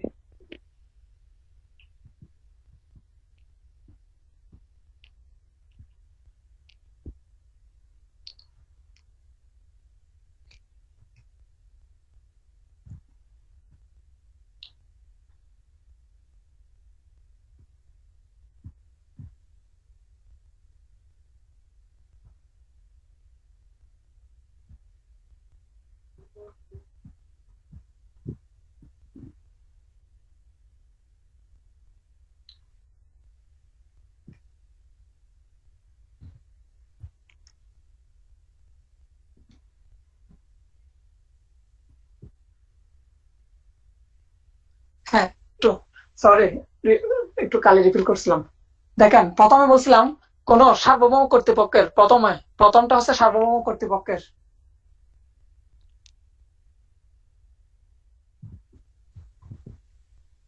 সার্বভৌম কর্তৃপক্ষ, কোন সার্বভৌম কর্তৃপক্ষের। 2 নম্বরটা হচ্ছে কোন সরকারি প্রতিষ্ঠান। খেয়াল করবেন 2 নম্বরটা, প্রথমটা সার্বভৌম কর্তৃপক্ষের, লেখা হয়তো একটু কম বোঝা যাচ্ছে, একটু পরে ঠিক হয়ে যাবে। 2 নম্বরটা এরপর একটা সরকারি প্রতিষ্ঠান, প্রতিষ্ঠান, এরপর সার্বভৌম কর্তৃপক্ষ, পরে একটা সরকার, পরে বাংলাদেশ বা কমনওয়েলথের, বাংলাদেশ বা কমনওয়েলথের কোন একটা অংশের, বাংলাদেশ বা কমনওয়েলথের কোন একটা অংশের কোন একটা বিচার বিভাগীয় বা বিচার প্রণয়ন যে বিষয়গুলো, এগুলো হচ্ছে কি সরকারি দলিল। অথবা বাংলাদেশের সর্বসাধারণের জন্য, এখানে যে বিষয়টা ইম্পর্টেন্ট, সাবসেকশন 2 এর বিষয়টা, সর্বসাধারণের দলিল, সর্বসাধারণের যে রক্ষিত বেসরকারি দলিল।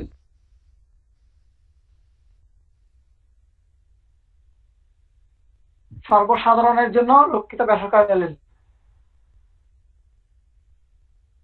রক্ষিত, এই যে বেসরকারি দলিল, মাথায় রাখবেন, বেসরকারি দলিল, বেসরকারি দলিল। তাহলে দেখেন, এই জিনিসগুলো বুঝলেন, সার্বভৌম কর্তৃপক্ষের যে বিষয়টা, দলিলটা, ওটা সরকারি দলিল। সরকারি কোনো প্রতিষ্ঠানের ডকুমেন্টস, সেটা সরকারি দলিল। তারপর মানে পাবলিক দলিল, সরকারি দলিল আর কি। এরপর বাংলাদেশ বা কমনওয়েলথের কোনো একটা অংশ কর্তৃক প্রকাশিত কোনো দলিল, সেটাও সরকারি দলিল। ওই বিষয়গুলো আমরা সবাই জানি। এখন যে বিষয়টা, সেটা হচ্ছে আসেন, এই যে সর্বসাধারণের জন্য রক্ষিত বেসরকারি দলিল। খেয়াল করবেন, মূলত দলিলটা হচ্ছে বেসরকারি। এখন আমার সাথে কাউসার ভাইয়ের একটা কি হলো, বিক্রয় চুক্তি হলো, অর্থাৎ বিক্রয় দলিল। এই বিক্রয় দলিলটা রেজিস্টার্ড হয়, খেয়াল করবেন। তাহলে কাউসার ভাইয়ের সাথে ধরেন এই এক্স নামক যে প্লট, অর্থাৎ এই জমিটা এক্স, এই কাউসার ভাই আমার কাছে কি করলেন, বিক্রয় করলেন। বিক্রয় করার পরে এটা রেজিস্টার্ড হয়। আমরা জানি বর্তমানে বিক্রয় দলিল অবশ্যই রেজিস্টার্ড হতে হবে। এই যে যখনই রেজিস্ট্রেশন হয়ে গেল, রেজিস্ট্রেশন নাম্বার পড়লো, ধরেন 1 2 3 4 5, ধরেন এটা একটা রেজিস্ট্রেশন নাম্বার। যখনই রেজিস্টার হয়ে গেল তখনই এটা সরকারি দলিল হলো। খেয়াল করেন, সরকার জড়িত হল একটা স্বার্থ আছে কার, কাউসার ভাই এবং আমার স্বার্থ, কোনো স্বার্থ নেই। তাহলে প্রকৃতপক্ষে কিন্তু একটা বেসরকারি দলিল। তাহলে একটা সরকারি দলিল কখন হয়, যখন রেজিস্টার্ড নাম্বার হয়ে গেল, অর্থাৎ রেজিস্টার নাম্বার সাথে সরকারি দলিল হয়ে গেল। তাহলে সরকারিভাবে রক্ষিত বেসরকারি দলিল। এখন এই জায়গাটাতে এতটুকু ক্লিয়ার একটু বলেন তো আমাকে,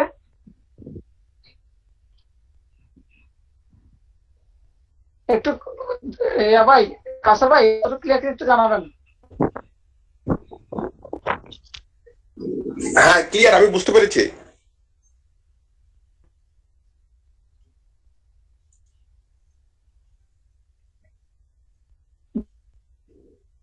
দেখবো কোন দলিল আসলে সরকারি দলিল, জিনিসটা একটু কি।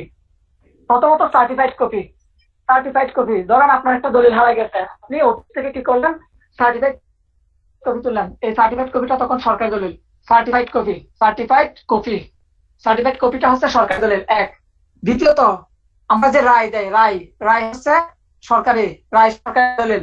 অথবা খেয়াল, এই জিনিসগুলো একটু মাথায় রাখবেন, পরীক্ষায় এখান থেকে কোয়েশ্চেন আসে।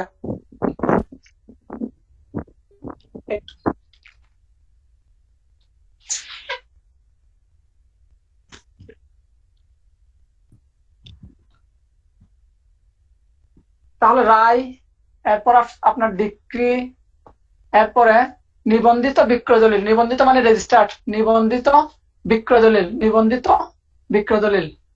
এই যে একটু আগে আমাদের যে বিক্রয় দলিলটা যখন নিবন্ধন হয়ে যায় তখন ওইটা কিন্তু সরকারি দলিল হয়ে যায়, নিবন্ধিত বিক্রয় দলিল। এরপরে ভোটার আইডি কার্ড। খেয়াল করেন, ভোটার আইডি কার্ড কিন্তু প্রকৃতপক্ষে আপনারা আমার ব্যক্তিগত সম্পদ, কিন্তু একটা ব্যক্তিগত সম্পদ হলে সরকারের কাছে কি থাকে, রেকর্ড থাকে, জন্ম নিবন্ধন, এগুলো হচ্ছে সরকারি দলিল, মাথা রাখবেন। এরপরে তাহলে ভোটার তালিকা, ভোটার তালিকা, ভোটার তালিকা, খেয়ালবেন ভোটার তালিকা। এরপরে আরো আছে, এরপর তাহলে এগুলো হয়ে গেল। এরপর আপনি চার্জশিট, চার্জশিট খেয়াল করবেন, এই যে এই জায়গাটা যখন চার্জশিট দেয়, চার্জশিটটা কিন্তু কেন, কারণ ওটা ওই যে আদালতের একটা রেকর্ড, রেকর্ড। তাহলে আদালতের রেকর্ড বলে চার্জশিটটাও কি একটা সরকারি দলিল। এরপরে আপনি সমন, ওয়ারেন্ট যেগুলো দেয়, এরপরে কোম্পানি মেমোরেন্ডাম, বেশি ইম্পর্টেন্ট হচ্ছে কোম্পানি মেমোরেন্ডাম, কোম্পানির মেমোরেন্ডাম, কোম্পানির মেমোরেন্ডাম, মেমোরেন্ডাম, কোম্পানি মেমোরেন্ডামটা সরকারি দলিল। তাহলে দেখবেন প্রথমত আদালত, আদালতের কার্যের রেকর্ড গুলা, এগুলো হচ্ছে সরকারি দলিল, মাথা রাখবেন। সামন বলেন, আপনার ওয়ারেন্ট বলেন, এগুলো সরকারি যে দলিল বিষয়গুলো আছে এগুলো হচ্ছে সরকারি দলিল। সরকারি কাজের অংশ হলে সেটা সরকারি দলিল, মাথা টেকনিক্যালি, ভেরি টেকনিক্যালি মাথা। সরকারি যে অংশ বা সরকারি কাজে কোন একটা রেকর্ড মাত্র সেটা সরকারি দলিল। ভিন্ন নিয়ে কোম্পানি মেমোরেন্ডাম সরকারি দলিল। তারপর সার্টিফিকেট কপিটা সরকারি দলিল। বিক্রয় দলিলটা মাথায় রাখবেন, বিক্রয় দলিল সাধারণত কি সরকারি দলিল না, যদি এটা রেজিস্ট্রেশন হয় তখনই একটা সরকারি দলিলে রূপান্তর হবে। এখন আমি যখন আপনাকে সিটি হয়তো কোন তখন বলছিলাম, দেখেন আপনি একটা সিভিল মামলা, আপনি কি করলেন, আর্জি দায়ের করলেন, অর্থাৎ দেখেন আপনি আমার বিরুদ্ধে যখন একটা মামলা করেন, আমরা প্রথমে কি দেখি, আমরা প্রথমে দেখি আর্জির বিষয়টা আসে। এখন আর্জি দাখিল করা মাত্র কিন্তু একটা মামলা হয়ে যায় না। আপনি সেরাস্তাতে যান, সেরাস্তা, আপনি সেরাস্তা রুমে যান, সেরাস্তা রুমে যাওয়ার পরে ওইখানে সেরাস্তা রুমে যাওয়া পর্যন্ত এটা আপনার কি, এটা আপনার আর্জি। খেয়াল করবেন, এখন মামলায় কনভার্ট কখন হবে, ওখানে একটা নাম্বার দিবে, একটা নাম্বার যখন দিবে তখনই ওইটা কি হয়ে যাবে, একটা মামলায় রূপান্তর হয়। এট দ্য সেম টাইম যখনই নাম্বার দিল তখনই একটা সরকারি দলিলে কনভার্ট হবে। এর আগে পর্যন্ত একটা সরকারি দলিল বলতে পারবেন না, কারণ কি ওখানে নাম্বারটা পড়ে নাই, রেজিস্ট্রেশন নাম্বার পড়ে নাই। রেজিস্ট্রেশন নাম্বার পড়লে ওটা সরকারি দলিল হয়ে যায়। এতটুকু ক্লিয়ার কিনা? এত এত ক্লিয়ার? এরপরে 75 সরকারি দলিল বাদে, ক্লিয়ার কিনা? এতে ক্লিয়ার? হ্যাঁ ক্লিয়ার। হ্যাঁ, আর 75 বলছে বেসরকারি দলিলের কথা, সরকারি দলিল বাদে আর যত ধরনের দলিল আছে সবগুলো বেসরকারি দলিল, এক কথায় শেষ। এখন তাহলে আপনার আমার মধ্যে একটা বিক্রয় চুক্তি হয়েছিল, কিন্তু সেটা রেজিস্ট্রেশন করি নাই। যদি রেজিস্ট্রেশন না করি এটাকে আমরা কি বলতে পারবো না? সরকারি দলিল বলতে পারবো না, মাথা রাখবেন। রেজিস্ট্রেশন না হলে সেটা শুধুমাত্র কি বেসরকারি দলিল। এরপর আসেন, আচ্ছা উইলের বিষয়, উইল রেজিস্টার হতে হয় কিনা? উইল রেজিস্ট্রেশন করতে হয় কিনা? উইলের যে ডিডটা এটা রেজিস্ট্রেশন করতে হয় কিনা?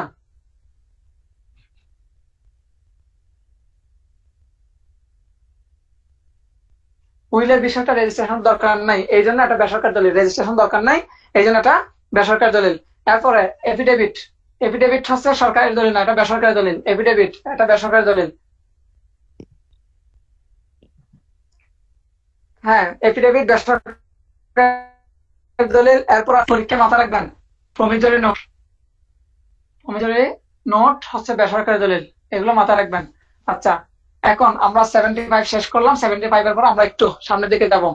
দেখেন এবার যে জায়গাগুলো 76, এটা স্টার মার্ক দিয়ে রাখেন, স্টার মার্ক দিয়ে রাখেন এই জায়গাটাকে, পিলের জন্য খুব ইম্পর্টেন্ট। সরকারি কর্মকর্তারা সরকারি দলিলের সহি মোহর নকল দিতে বাধ্য। সরকারি কর্মকর্তারা সরকারি দলিলের সহি মোহর নকল দিতে বাধ্য। তাহলে মাথায় রাখবেন সহি মোহর নকল। আমরা তো বুঝি সহি মোহর নকল মানে কি। ধরেন আমার একটা দলিল ছিল, আমার দলিলটা হারাই গেছে, আমি ওই যে কোথায় যাব, রেজিস্ট্রার অফিসে যাব, ওখানে আমি অ্যাপ্লিকেশন করব এবং ওখান থেকে আমাকে একটা সহি মোহর নকল দিবেন। এই যে সহি মোহর নকল দিতে বাধ্য, কিংবা সহি মোহর নকলের কথা কত দ্বারায় বলা আছে? মাথা রাখবেন 76 দ্বারাই, 76 দ্বারাই বলা আছে।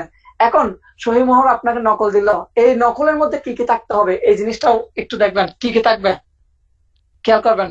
তাহলে এখানে তারিখ থাকবে, এরপরে যে কর্মকর্তা দিল ওই কর্মকর্তার নাম, ওই কর্মকর্তার নাম। এরপরে খেয়াল করবেন এই জায়গাটা ইম্পর্টেন্ট, ওনার কর্মকর্তার নাম এবং পদবি, পদবি। এরপরটা ইম্পর্টেন্ট বললাম, কেন ইম্পর্টেন্ট দেখেন, যদি উনি ক্ষমতাপ্রাপ্ত হয় তাহলে ওনার সিল ইউজ করতে হবে, সিল, আদারওয়াইজ সিল ইউজ করা যাবে না। তাহলে 76 দ্বারা দেখলাম সহি মোহর নকল দিতে সরকারি কর্মকর্তারা বাধ্য। এক্ষেত্রে ওই সহি মোহর নকলে কি কি থাকবে? তারিখ থাকবে, যিনি দিলেন বা যিনি ওটা ইয়ে করলেন, আপনাকে ডেলিভার করলেন, ওনার নাম থাকবে, পদবি থাকবে, আর সিল থাকবে। আচ্ছা, এরপরে এখন আসেন 79 দ্বারায়, এই যে সার্টিফাইড কপি, সার্টিফাইড কপি যদি আপনি কোর্টে প্রডিউস করেন, এটা আমরা কিছু বিধান পড়ছিলাম, কোন কোন ক্ষেত্রে কোর্ট শ্যাল প্রিজিউম করবে, এই বিধানগুলো পড়েছিলাম, কোন কোন ক্ষেত্রে শ্যাল প্রিজিউম, কোন কোন ক্ষেত্রে মে প্রিজিউম, এই বিধানগুলো পড়েছিলাম। ওখানে আমরা দেখছিলাম 79 কথা, 79 বিষয়টা করে পড়ছি। যখন আপনি একটা সার্টিফাইড কপি যখন কোর্টে প্রডিউস করবেন, সার্টিফাইড কপি, আপনি যখন সার্টিফাইড কপি কোর্টে যখন প্রডিউস করবেন, তখন আদালত কি অনুমান করবে? আদালত এক্ষেত্রে শ্যাল অনুমান করবে। এই বিষয়টা হচ্ছে 79-তে বলা আছে, শ্যাল, শ্যাল। আদালত কোন ধরনের অনুমান নেবে? শ্যাল। আচ্ছা 79। এরপর 80, দেখেন 80 হচ্ছে কি, আমরা 164 দ্বারা অন্য বিষয় জানি, তো কোন একটা 164 দ্বারা যদি আদালতের কাছে প্রডিউস করে, আদালত এক্ষেত্রে কোন ধরনের অনুমান নেবে? এক্ষেত্রেও শ্যাল। এই বিষয়টা বলা আছে 80-তে। পরীক্ষার জন্য এটা ইম্পর্টেন্ট, এটা ইম্পর্টেন্ট, এটা একটু বেশি ইম্পর্টেন্ট। 164 দ্বারা জবানবন্দি আদালত কোন ধরনের অনুমান করবে, কত দ্বারায় বলা আছে? 80 দ্বারাই বলা আছে এটা শ্যাল প্রিজিউম করবে। 79 দ্বারাই সার্টিফাইড কপির ক্ষেত্রে শ্যাল প্রিজিউম। এরপরে 79 গেল, 80 গেল। এর পরবর্তী সেকশন দেখেন, এর পরবর্তী সেকশন হচ্ছে আপনার 84। 84তে কি বলা আছে? আইন বা কোন আদালতের রিপোর্ট। আমরা দেখেছিলাম, ধরেন একটা ডিএলআর এর রেফারেন্স যখন আপনি কোর্টের সামনে প্রডিউস করবেন, আদালত এক্ষেত্রে কি অনুমান করবে? Very important. আমি আবার বলছি, কোর্টের একটা, ধরেন আপনি একটা ডিএলআর এর রেফারেন্স দেখালেন, একটা মামলা রেফারেন্স কোর্টের সামনে প্রডিউস করেন, আদালত এক্ষেত্রে কি অনুমান করবে? এই বিষয়টা, অথবা কোন একটা আইন গ্রন্থ, যে কোনো একটা আইন গ্রন্থ রিলেটেড আইনের কোন বিষয়, অথবা আদালতের রিপোর্ট বা এগুলো সংকলন, এই বিষয়গুলো, যেমন ধরেন ডিএলআর, এমএলআর, এরপরে ধরেন বিএলসি, এই যে বিভিন্ন ধরনের যে সংকলন গুলো আছে, আইনের সংকলন গুলো আছে, এগুলো যখন আপনি কোর্টের সামনে প্রডিউস করবেন, আদালত এক্ষেত্রে কি অনুমান করবে? এক্ষেত্রে শ্যাল। এক্ষেত্রে শেল আমরা দেখেছিলাম ওই দিন কোন কোন ক্ষেত্রে শেলের বিধানটা দেখছিলাম, শেলের বিধানটা আমরা ওই দিন দেখেছিলাম। তাহলে এরপরে 84 পরে আসেন 85। 85তে খুব মনোযোগ রাখবেন। 85 দুইটা কারণে ইম্পর্টেন্ট। 85 সেকশনটা দুইটা কারণে ইম্পর্টেন্ট। পাওয়ার অফ অ্যাটর্নির বাংলা কি? আমুক্তারনামা। এই যে পরীক্ষা আসে এভিডেন্স একটা কত দ্বারায় পাওয়ার অফ অ্যাটর্নি কথা বলা হয়েছে, এই বিষয়টা হচ্ছে 85তে। আর পাওয়ার অফ অ্যাটর্নির বিষয়ে কোনো ডকুমেন্টস যদি কোর্টের সামনে প্রডিউস করা হয় সেক্ষেত্রে আদালত কি অনুমান করবে? এই ক্ষেত্রেও আদালত শেল অনুমান করবে। ধরো আমি mister x K power of attorney, আমার পাওয়ার অফ অ্যাটর্নি হিসেবে নিয়োগ দিলাম। এখন এই বিষয়ে একটা আমাদের মধ্যে একটা ডকুমেন্টস আছে। এই যে ডকুমেন্টসটা যখন কোর্টের সামনে প্রডিউস করবে, কোর্ট তখন কি অনুমান করবে? কোর্ট এই ক্ষেত্রে শেল অনুমান করবে, অর্থাৎ শেল প্রিজিউম করবে। এতটুকু ক্লিয়ার কিনা একটু বলেন? এতটুকু ক্লিয়ার? হ্যাঁ। আচ্ছা, এবার আমরা দেখবো 86টা হচ্ছে একটু ইম্পর্টেন্ট। 86 ইম্পর্টেন্ট পিলির জন্য। 86 বাইরের আদালতের কোন সার্টিফাইড কপি যখন বাংলাদেশের আদালতে পেশ করবেন, বাইরের আদালতে অর্থাৎ ফরেন কোর্টের খেয়াল করবেন, ফরেন কোর্টের কোন একটা সার্টিফাইড কপি যখন আমার বাংলাদেশের আদালতে উপস্থাপন করবেন, তখন আদালত এক্ষেত্রে কি অনুমান করবে? এক্ষেত্রে আদালত এই জিনিসটা মাথায় রাখবেন, প্রিজিউম করবে। খেয়াল করবেন, প্রিজিউম। এগুলো কিন্তু শেল আমরা দেখলাম 79 থেকে 85 পর্যন্ত দেখছিলাম, কি দিয়েছিলাম তারপরে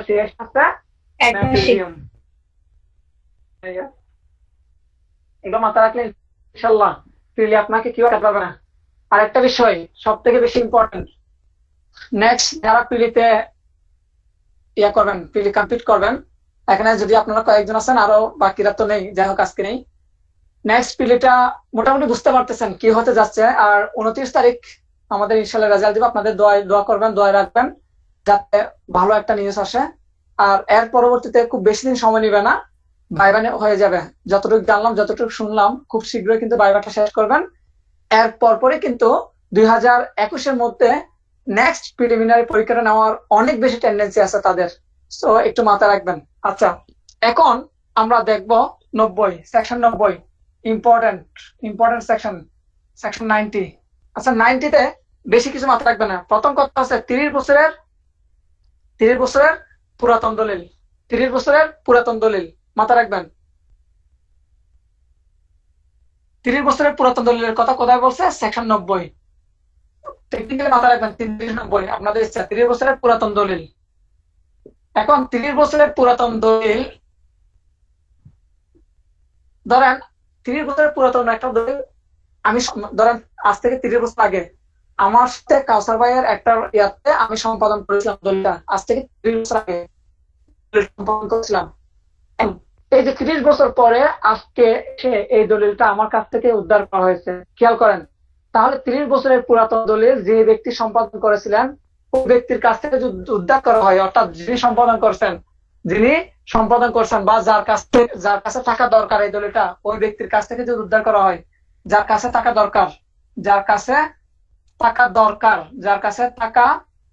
দরকার ওই ব্যক্তির কাছ থেকে যদি দলিলটা উদ্ধার করা হয়, তখন এই ক্ষেত্রে আদালত কোন অনুমান নেবে? এই ক্ষেত্রে আদালত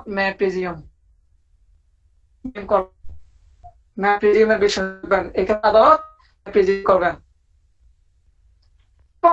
আমার প্রশ্নটা হচ্ছে, খেয়াল করবেন, দেখি আনসার দিবেন। আদালত কি এই ক্ষেত্রে এই যে প্রিজিউম বলতে কি দলিল সম্পর্কে প্রিজিউম করবে, নাকি দলিলের ভেতরে কন্টেন্ট সম্পর্কে প্রিজিউম করবে? অর্থাৎ দলিলটা যে সঠিক ব্যক্তির কাছ থেকে আসছে এই বিষয়ে প্রিজিউম করবে, নাকি এই দলিলের ভেতরে যে লেখাগুলো আছে, কন্টেন্ট গুলো আছে, এগুলো সম্পর্কে প্রিজিউম করবে? একটু উত্তর দিবেন। দলিলের মধ্যে যে কন্টেন্টটা আছে সেটা সঠিক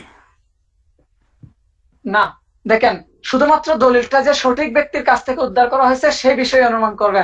দলিলটা যে সঠিক ব্যক্তির কাছ থেকে, অর্থাৎ যার কাছে থাকা দরকার ছিল ওই ব্যক্তির কাছ থেকে উদ্ধার করা হয়েছে সেই বিষয়ে আদালত প্রিজিউম করবে। কোন কন্টেন্ট সম্পর্কে, দলিলের কন্টেন্ট সম্পর্কে প্রিজিউম করবে না, বা কোনো ধরনের কন্টেন্ট সম্পর্কে অনুমান করবেন না, শুধুমাত্র দলিলটা যে সঠিক ব্যক্তির কাছ থেকে উদ্ধার করা হয়েছে সে বিষয়ে অনুমান করবেন, দলিলের কন্টেন্ট সম্পর্কে না। ভাইবার জন্য খুব ইম্পর্টেন্ট, এটা ভাইবার কোয়েশ্চেন, প্রিলির জন্য ইম্পর্টেন্ট। আচ্ছা, এখন দেখেন 91, very very important, very very important, very very important section. দেখেন, আচ্ছা, দালিলিক সাক্ষ্য মৌখিক সাক্ষ্যকে বর্জন করে নাকি মৌখিক সাক্ষ্য দালিলিক সাক্ষ্যকে বর্জন করে? একটু দেখি কেউ বলেন তো। দালিলিক সাক্ষ্য মৌখিক সাক্ষ্যকে বর্জন করে। Yes, right. এই বিষয়টা বলা আছে সেকশন 91-এ। খেয়াল করবেন, সেকশন 91-এ বলা আছে দালিলিক সাক্ষ্য মৌখিক সাক্ষ্যকে বর্জন করে। দালিলিক সাক্ষ্য, দালিলিক বা দলিল সাক্ষ্য, দালিলিক সাক্ষ্য মৌখিক সাক্ষ্যকে বর্জন করে, মৌখিক সাক্ষ্যকে বর্জন করে। আমরা এটার এক্সেপশন পড়বো, ব্যতিক্রম একটু পরে পড়বো। মৌখিক সাক্ষ্যকে বর্জন করে, খেয়াল করবেন, বর্জন করে তার মানে কি? বর্জন করে। আচ্ছা, দেখেন, একটা দালিল সাক্ষ্য, আজ থেকে 50 বছর আগে আপনার সাথে আমার একটা দলিল হয়েছে। এই দলিলটা যদি কোনো ব্যক্তি যদি মৌখিক কোনো সাক্ষ্য দিতে আসে, কোনটা প্রিভেল পাবে? অবশ্যই আমার দলিলটা প্রিভেল পাবে। কারণ মুখে বলে সেটা মিথ্যা বলার একটা কি থাকবে, সম্ভাবনা আছে, কিন্তু দলিল কখনো মিথ্যা বলতে পারে না। সার্কমস্ট্যান্সিয়াল এভিডেন্সের মতো অনেকটাই। সার্কমস্ট্যান্সিয়াল এভিডেন্স স্পিক ইটসেলফ, আমি যখন পড়াইছিলাম তখন বলেছিলাম এটা নিজে কথা বলে। এই জন্য মৌখিক সাক্ষ্যের চেয়ে অনেক সময় সার্কমস্ট্যান্সিয়াল এভিডেন্সটা বেশি প্রিভেল করে। আচ্ছা, তাহলে দালিলিক সাক্ষ্য মৌখিক সাক্ষ্যকে বর্জন করে। এই যে এটাকে বলা হয় বেস্ট এভিডেন্স রুল, আইনের ভাষায় এটাকে বলা হয় বেস্ট এভিডেন্স রুল। ভাইবার জন্য ইম্পর্টেন্ট, প্লিজ জন্য বেস্ট এভিডেন্স রুল, মাথায় রাখবেন আপনারা। বেস্ট এভিডেন্স রুল, এটাকে বলা হয় বেস্ট এভিডেন্স রুল সেকশন। পরীক্ষায় আসে বেস্ট এভিডেন্স রুল সেকশন বা বেস্ট এভিডেন্স রুল বলা হয় কোন সেকশনকে? সেকশন 91-কে। আচ্ছা, এখন আমরা যাব একটু সামনের দিকে, সেটা হচ্ছে আপনার সেকশন 92। 92টা ব্যতিক্রম। কার ব্যতিক্রম যদি বলতে যান তাহলে সেটা সরাসরি ব্যতিক্রম বলতে পারবেন না, অর্থাৎ হালকা পাতলা ব্যতিক্রম বলবেন। সেটা হচ্ছে 91-এর ব্যতিক্রম হচ্ছে 92। দেখেন, 92 হচ্ছে oral evidence. Oral evidence documents এর উপর কি করে? প্রাধান্য পায়। ওরাল এভিডেন্স, একটু আগে বলছিলাম ইয়ার কথা, আপনার দালিল সাক্ষ্যের কথা। আবার এখানে 92 একটা ব্যতিক্রম। ওরাল এভিডেন্স আপনার ডকুমেন্টস এর উপর প্রিভেল পাই। কখন? সব ক্ষেত্রে না, দেখবেন ডকুমেন্টস এর উপর প্রিভেল পায়, ডকুমেন্টস এর উপর প্রিভেল পাবে, মাথা রাখবেন, ডকুমেন্টস এর উপর প্রিভেল পাবে। অর্থাৎ 91 ব্যতিক্রম হচ্ছে 92। 91 বলছিলাম দালিল সাক্ষ্য মৌখিক সাক্ষ্যকে বর্জন করে। 92 এসে বলছে ওরাল এভিডেন্স ডকুমেন্টস, অর্থাৎ ওরাল এভিডেন্স অন্যান্য যে ডকুমেন্টস থাকবে এগুলোর উপরে প্রিভেল পাবে। হ্যাঁ, কয়টি ক্ষেত্রে? 6টি ক্ষেত্রে, মাথা রাখবেন, 6টি ক্ষেত্রে। মূল সেকশন আছে, দেখলে পড়লে বুঝবেন, বাস এতটুকু মাথা রাখলে হবে, সব ক্ষেত্রে না, 6টি ক্ষেত্রে। আচ্ছা, এখন আমরা চলে যাব দুইটা বিষয়। যে জিনিসগুলো লেখাচ্ছি পড়াচ্ছি দয়া করে কারোর সাথে শেয়ার করবেন না। একটা জিনিস বেশি জানা মানে আপনি চাকরির বাজারে বলেন, কম্পিটিশনে বলেন, আপনি এগিয়ে থাকবেন। এখন যে দুইটা বিষয় পড়াবো এগুলো হচ্ছে আইনের জগতে অনেক অনেক ইম্পর্টেন্ট কিছু বিষয়। লেখেন এমবি, লেখেন, লেখা বোঝা যাচ্ছে কিনা দেখবেন। অ্যাম্বিগুইটস ফেটস, এটা একটা বিষয়। আরেকটা লেখাচ্ছি, সেটা হচ্ছে অ্যাম্বিগুয়াস ঠিক থাকবে, এরপরটা ল্যাটেন্স। এই দুটো শব্দ লিখছেন কিনা একটু বলেন।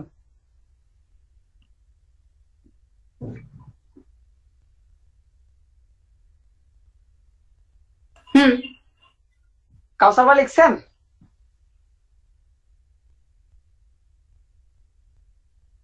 আচ্ছা, ধরেন একটা দলিল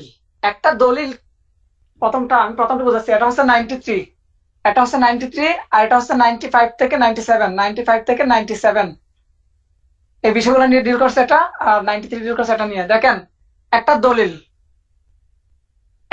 দলিল, ওই দলিলের যে ভাষা, দলিল যে লেখার যে ভাষা, এই ভাষাটা পড়ে আপনি বুঝতে পারতেছেন যে আসলে এটা দ্বারা কি বোঝানো হয়েছে।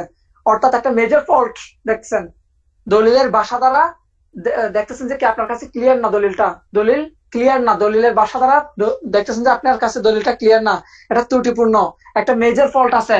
এই ক্ষেত্রে আপনি এক্সটার্নাল কোনো ডকুমেন্টস দিয়ে এটাকে সলভ করতে পারবেন না, বা এক্সটার্নাল ডকুমেন্টস বা এভিডেন্স এক্ষেত্রে আপনি ইউজ করতে পারবেন না। এটার সমাধানটা কি করার জন্য, সমাধানটা দেওয়ার জন্য।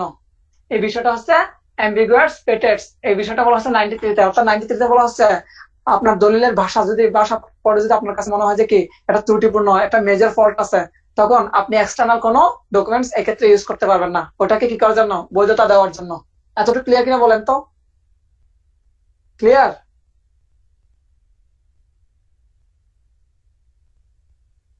কিছু ক্লিয়ার?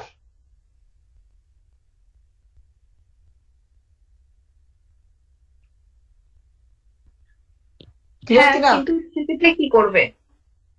আচ্ছা, আসতেছি। সেক্ষেত্রে আপনার দলিলের মাধ্যমে যদি বোঝা যায় যে আপনার ওটা ক্লিয়ার না, তাহলে আপনার ওই দলিলটাকে কি করা হবে, রিজেক্ট করা হবে। আর পরবর্তী ক্ষেত্রে হচ্ছে ছোট ভুল, মাইনর ভুল। অর্থাৎ মাইনর ভুলের ক্ষেত্রে আপনি ইউজ করতে পারবেন, উপরেরটা মেজর ভুল। আর এই যে 95 থেকে 97 এক্ষেত্রে আপনি যদি মাইনর ভুল হয়, তখন সেক্ষেত্রে আপনি এক্সটার্নাল ডকুমেন্টস বা এভিডেন্স ইউজ করতে পারবেন। মাইনর ভুল, মাইনর হলে ইউজ করতে পারবেন। ওকে, এখন আমরা চলে যাব সব থেকে মজার সেকশন, যা আমরা সবাই জানি। এটা শেষ, এটার মাধ্যমে আমরা আজকের শেষ করে দিব, সেশন শেষ করবো। Burden of proof. Burden of প্রুফের নাম তো সবাই জানেন, প্রমাণের বার। প্রমাণের বার দেখবেন, প্রমাণের বার। কাউসার ভাই আছেন? আছে। এই যে প্রমাণের বার নিয়ে বাইবার জন্য, প্রিলির জন্য খুবই ইম্পর্টেন্ট জায়গা। দেখেন প্রথম জায়গাটা হচ্ছে, এটা কততম খণ্ড, এটা হচ্ছে পার্ট 3। এভিডেন্স একটা পার্ট কততে প্রমাণের বার নিয়ে আলোচনা করছে, পার্ট 3, 1 নাম্বার কোয়েশ্চেন।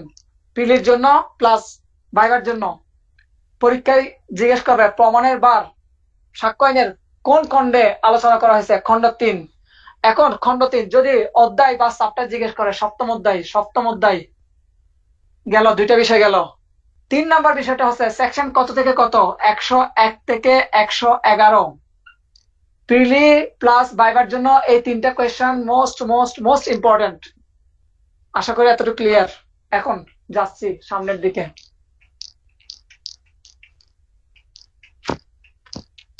দেখেন এই যে প্রমাণের বার শুরু হয়েছে সেকশন 101 থেকে।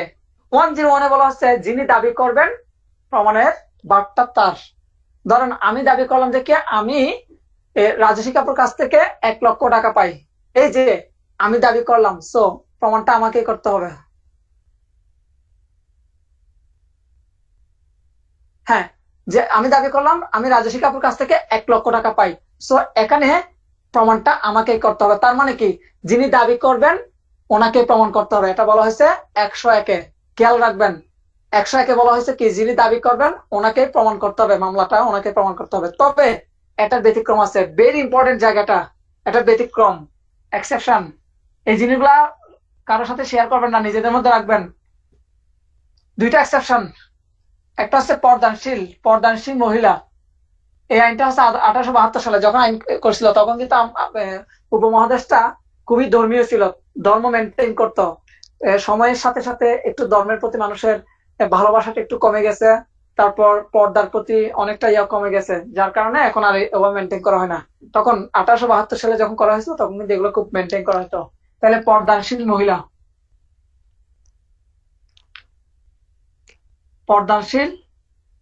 মহিলা। আর সেকেন্ড বিষয়টা হচ্ছে, খেয়াল করবেন, বেনিফিশিয়ারি অর্থ আমরা জানি, আগে লিখে ফেলি তারপর বুঝবেন। বেনিফিশিয়ারি লিখছেন কিনা দেখেন। তাহলে পর্দানশীল মহিলার ক্ষেত্রে ওই মহিলা যদি কোনো কিছু দাবিও করে, সেক্ষেত্রে কিন্তু ধরেন আমার সাথে পর্দানশীল মহিলার একটা প্রবলেম আরাইজ হয়েছে, সেক্ষেত্রে পর্দানশীল মহিলা এখান থেকে প্রিভেল পাবে ওই যে দাবির থেকে। আর বেনিফিশিয়ারি রেটের যদি কোনো আসে, সেক্ষেত্রে ট্রাস্টিকে প্রমাণ করতে হবে। ধরেন বেনিফিশিয়ারি যদি দাবি করে, বেনিফিশিয়ারি মানে বুঝেন কিনা একটু দেখি বলেন তো, কেউ বুঝেন? সুবিধাভোগী। ইয়াস, সুবিধাভোগী। দেখেন আমার এই প্রপার্টিটা আমি কি করলাম, ট্রাস্ট করলাম। এই যে ট্রাস্ট করার পর একজন ব্যক্তিকে নিয়ে দিলাম, ওনাকে বলা হয় ট্রাস্টি, মাথা রাখবেন।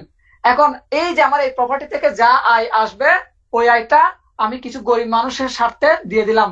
এই যে তখন এই গরিব মানুষরাই হলেন ধরেন XYZ, অর্থাৎ কিছু একটা এলাকা, ওনারা হলেন বেনিফিশিয়ারি। কারণ কি, ওনারা এখান থেকে সুবিধা ভোগ করতেছেন, বেনিফিশিয়ারি।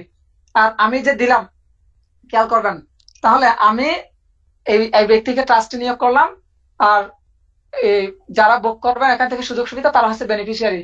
এখন বেনিফিশিয়ারিরা যদি দাবি করে যে আমাদেরকে এখান থেকে যে টাকা আসছে বিগত 5 মাস যাবত আমাদেরকে এই সুযোগ সুবিধা দেওয়া হয় নাই, ওনারা যদি যদিও বেনিফিশিয়ারি দাবি করতেছে, তো আমরা জানি সেকশন 101 অনুসারে যিনি দাবি করবেন প্রমাণ তাকেই করতে হয়, যিনি দাবি করেন প্রমাণের বার্তা তার।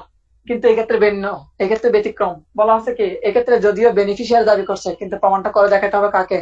ট্রাস্টিকে। ট্রাস্টি প্রমাণ করবেন যে কি উনি দিয়েছেন কিনা, কোন মাসে কত টাকা আসছেন, কোন খাতে কত দিয়েছেন, এই জিনিসটা ওনাকে প্রমাণ করতে হবে। ক্লিয়ার কিনা বলেন? ইতি ক্লিয়ার? হ্যাঁ ক্লিয়ার। ইতি ক্লিয়ার? হ্যাঁ, তাহলে পদ্মানশীল মহিলার ক্ষেত্রে কে করবে?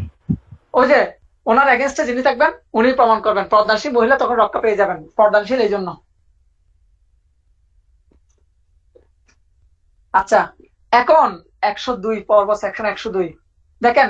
102টা হচ্ছে, ধরেন আমার সাথে কাউসার ভাই মামলা হলো, এখন কাউসার ভাইও কোনো কি করেন নাই, ধরেন আমি বাদী, কাউসার ভাই বিবাদী।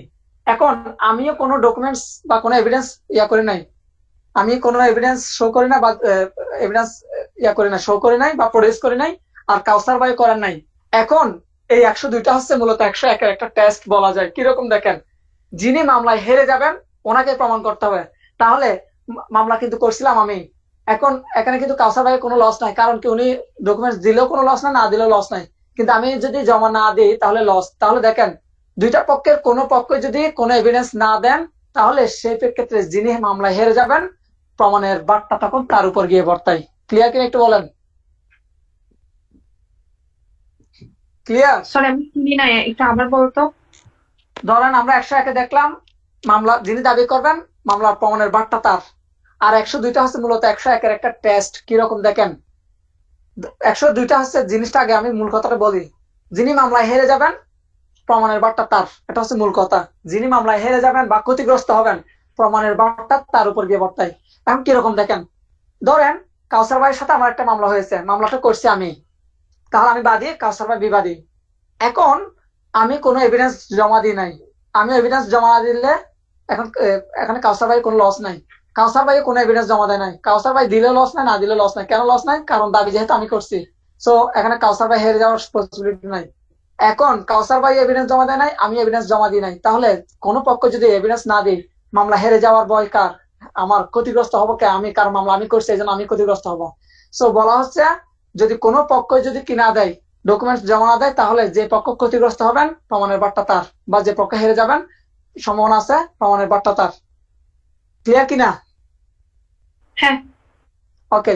103টা হচ্ছে, খেয়াল করবেন, মজার একটা সেকশন, প্লি অফ এলিবাই। প্লি অফ এলিবাই, প্লি অফ এলিবাই বলেছিলাম, দেখি ইতি মনে আছে কিনা? অন্যত্র থাকার অজুহাত, এটা না? Yes yes, right right, section 111-এ পড়ছিলাম, সেকশন 11-তে।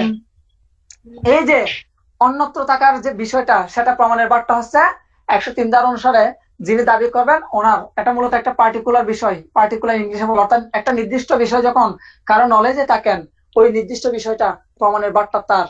আচ্ছা কাউসার ভাই এই জিনিসটা বুঝেন কিনা 103-এর বিষয়টা? না বুঝলে আমি ক্লিয়ার করবো। হ্যাঁ মোটামুটি বুঝছি। আচ্ছা ধরেন আপনার এলাকায় একটা খুন হয়েছে, আপনার এলাকায় এক্স নামক একজন ব্যক্তি খুন হয়েছে, কিন্তু আপনাকে ওই মামলায় কি করা হলো? আসামি করা হলো।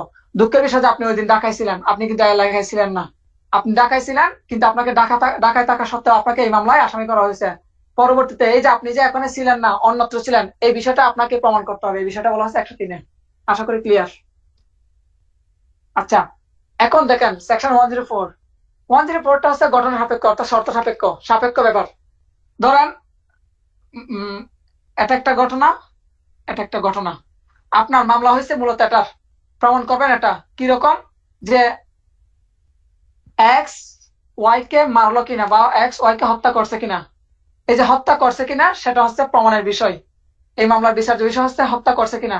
তো বলা হচ্ছে 107 ধারায় বলা হচ্ছে এই বিষয়টা প্রমাণ করতে হলে আগে প্রমাণ করতে হবে এক্স মারা গেছে কিনা, এক্স এর মৃত্যুর ব্যাপারটা আগে প্রমাণ করতে হবে, অর্থাৎ একটা প্রমাণ করতে হলে তার আগে অন্যটা প্রমাণ করতে হবে। এই বিষয়টা বলা হচ্ছে 104-এ। ক্লিয়ার কিনা? এটা কি জি, কনক্লুসিভ প্রুফের মতো? নো নো, কনক্লুসিভ প্রুফের মতো না। কনক্লুসিভ প্রুফ আছে কি, আচ্ছা সুন্দর কোয়েশ্চেন। এখন আমি প্রমাণ করতে চাচ্ছি যে এক্স এর হত্যার জন্য ওয়াই দায়ী কিনা। এখন আগে আমাকে দেখাইতে হবে যে আদৌ মানুষটা মারা গেছে কিনা। এখন মানুষটা যদি মারা না যায় তাহলে আমি প্রমাণ করবোটা কি? এই জন্য এই বিষয়টা হচ্ছে এরকম। অথবা আরো একটা এক্সাম্পল দিচ্ছি, একটু মাথা রাখলে হয়ে যাবে। ধরেন একটু মনোযোগ রাখবেন।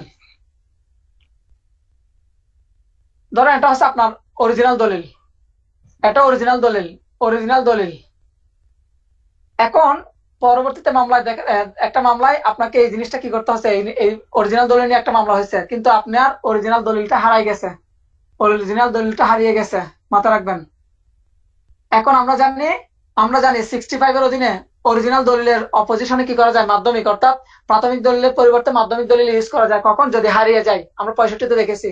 এই যে আপনি যদি মাধ্যমিক দলিল ইউজ করতে চান, মাধ্যমিক দলিল ইউজ করতে চান বা ব্যবহার করতে চান, সেক্ষেত্রে আপনাকে আগে দেখাইতে হবে আপনার অরিজিনাল দলিলটা হারাই গেছে, এই জিনিসটা আগে দেখাইতে হবে। দেন আপনি মাধ্যমিক দলিল ব্যবহার করতে পারবেন। ক্লিয়ার কিনা? ক্লিয়ার ইতি? হ্যাঁ। ওকে, থ্যাংক ইউ। এখন সামনের দিকে যাচ্ছি। এরপর 105 মজার সেকশন। এখানে তো সব রস, এভিডেন্স বলতে রস, মনে রাখবেন। 105 আছে যে আগে মাথা রাখেন জেনারেল এক্সেপশন, এতটুকু মাথা রাখলে বাকিটা ইজি। জেনারেল এক্সেপশন, অপরাধী একটা অপরাধ করেছে। হ্যাঁ, এখন অপরাধী দাবি করতেছে ওই আমি আত্মরক্ষার্থে এই অপরাধটা করেছি। খেয়াল করেন, অর্থাৎ এক্স এর বিরুদ্ধে একটা মামলা হলো, এক্স ওয়াই কে কি করলো, আঘাত করলো, এক্স ওয়াই কে আঘাত করলো, এক্স হচ্ছে এখন আসামি। এখন এক্স দাবি করতেছে আমি আত্মরক্ষার্থে ওয়াই কে আঘাত করেছি। এই যে ও যখন দাবি করবে যে ও আত্মরক্ষার্থে কি করলো, আঘাত করলো, এই বিষয়টা প্রমাণ করার দায়িত্ব 105 ধারা অনুসারে এই অপরাধীর। এখন হ্যাঁ, সেলফ ডিফেন্স। হ্যাঁ, এখন পরীক্ষায় কোয়েশ্চেন করতে আসবে, পরীক্ষায় কি রকম কোয়েশ্চেন আসে দেখেন। সহজ কোয়েশ্চেন দিবে না, মাথা রাখবেন, বারবার মাথা রাখবেন একটা জিনিস। সবার কাছে একটাই অনুরোধ, হাত জোর করে একটাই অনুরোধ, সহজভাবে নিবেন না, সহজভাবে নিবেন ধরা খাবেন। অতীতের যে জুডিশিয়ারি অ্যাডভোকেশিপের কোয়েশ্চেন, ওইগুলোর সাথে এবারের অ্যাডভোকেশিপের কোয়েশ্চেনের বৃহৎ একটা তফাৎ। আগামীবার থেকে আপনারা দেখবেন সেটার প্রমাণ। পরীক্ষা দিয়ে এসে তারপর আমাকে জানাবেন। এখন আসেন, এই যে আপনারা যে জেনারেল এক্সেপশন দাবি করেন, সবাই বলে কি যে প্যানাল কোর্টের 76 থেকে 106 এভাবে দাবি করে। শুধু কি জেনারেল এক্সেপশন কি শুধু 76 থেকে 106 আছে, অন্য কোথাও কি জেনারেল এক্সেপশন নাই? ব্যতিক্রমের বিধান অন্য কোথাও আছে কিনা একটু বলেন কেউ। সবাই দাবি করে কি যখন আসামি তার অপরাধটা 105 থেকে 76 থেকে 106 এর মধ্যে পড়ে, এরকম দাবি করে, তখন তাকে প্রমাণ করতে হয়। কেন রে ভাই, শুধু কি 76 থেকে 106, অন্য কোথাও কি জেনারেল এক্সেপশনের বিধান নাই? একটু দেখাবো কোথায় কোথায় আসে। আমরা যখন 300 ধারা যখন মার্ডার দেখি, মার্ডারের ওখানে এক্সেপশন আছে কিনা দেখি বলেন তো আপনারা। হ্যাঁ আছে। এরপরে আমরা যখন দেখি 499, গতকালকে বলছিলাম মনে হয় ডিফামেশন, কোন একদিন বলছিলাম, এই যে ডিফামেশনের ওখানে কিন্তু 10টা এক্সেপশন আছে, 10টা এক্সেপশন। তাইলে এগুলা কি এক্সেপশন না? মাথা রাখবেন। এই যে পরীক্ষায় কোয়েশ্চেন দিবে, মিস্টার এক্স ওয়াই এর বিরুদ্ধে একটা মানহানি করছে, ওয়াই দাবি করলো কি যে সে কি মানে আত্মরক্ষার্থে ওইটা করছে, অথবা তার বাবা সম্পর্কে কিছু বলছে, অথবা তার সম্পর্কে বলছে, এই জন্য সে এক্স এর বিরুদ্ধে মানহানি করলো। এটা কত ধারা অনুসারে প্রমাণের ওয়াই এর এই জিনিসগুলো আসবে, মাথা রাখবেন। আচ্ছা, এবার আসেন 106। 106 এর সাথে অনেকে 103 এর গোলাই ফেলে, দয়া করে গোলানো যাবে না, জিনিসটা মাথা রাখবেন। কিভাবে? 106 শুধুমাত্র একটা শব্দ মাথা রাখবেন, 106 আর 103 এর মধ্যে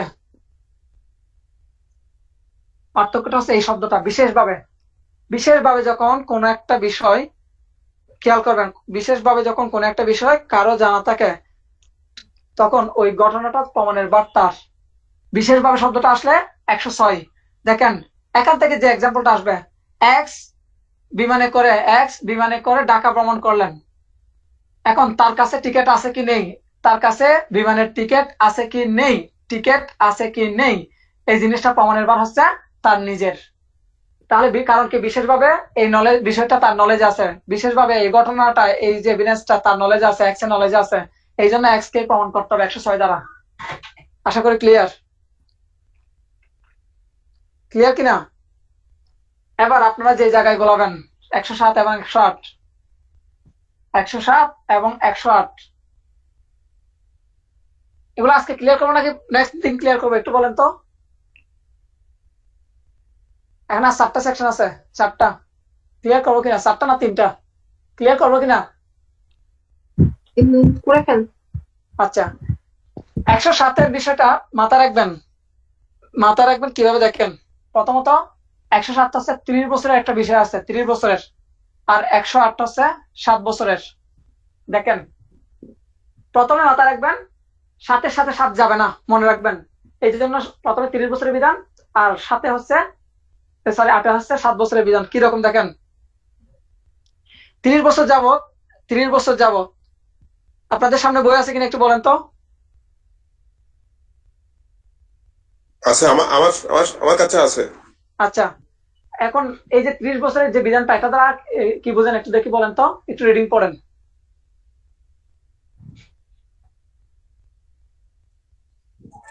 একটা সাথে বলেছে যে 30 বছর ধরে জীবিত ছিল এমন ব্যক্তির মৃত্যুর প্রমাণের দায়িত্ব যে ব্যক্তির উপর সে ইয়েস, যে ওকে, তাকে মৃত বলে দাবি করে। আসেন। 30 বছর ধরে, ধরে আমরা সবাই জানি 30 বছর ধরে একটা লোক জীবিত, 30 বছর ধরে জীবিত, এই জিনিসটা লিখবেন একটু। আমরা সবাই জানি 30 বছর ধরে একজন লোক জীবিত আছে। হঠাৎ করে আরেকজন এসে দাবি করতেছে সে মৃত। অর্থাৎ আমরা যে ব্যক্তিটাকে 30 বছর ধরে জীবিত জানতাম, হঠাৎ করে একজন এসে বলতেছে কি না, 30 বছর ধরে যে যে ব্যক্তিকে আমরা জীবিত দাবি করলাম, আরেকজন এসে বলতেছে না উনি মৃত। তাহলে এই প্রমাণের বার্তা 107 ধারা অনুসারে প্রমাণের বার্তা যিনি মৃত দাবি করবেন, মৃত যিনি দাবি করছেন, মৃত দাবি যিনি করছেন ওনার উপর বর্তাবে, মৃত দাবি করছেন যিনি।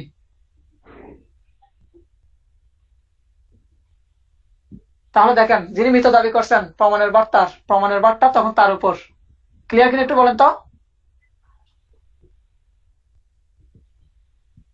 তাহলে পরীক্ষায় যে জিনিসটা আসছে সেটা হচ্ছে 30 বছর ধরে যে মৃত, মানে মৃত প্রমাণ করবে নাকি জীবিত প্রমাণ করবে, পরীক্ষা আসবে এই বিষয়টা।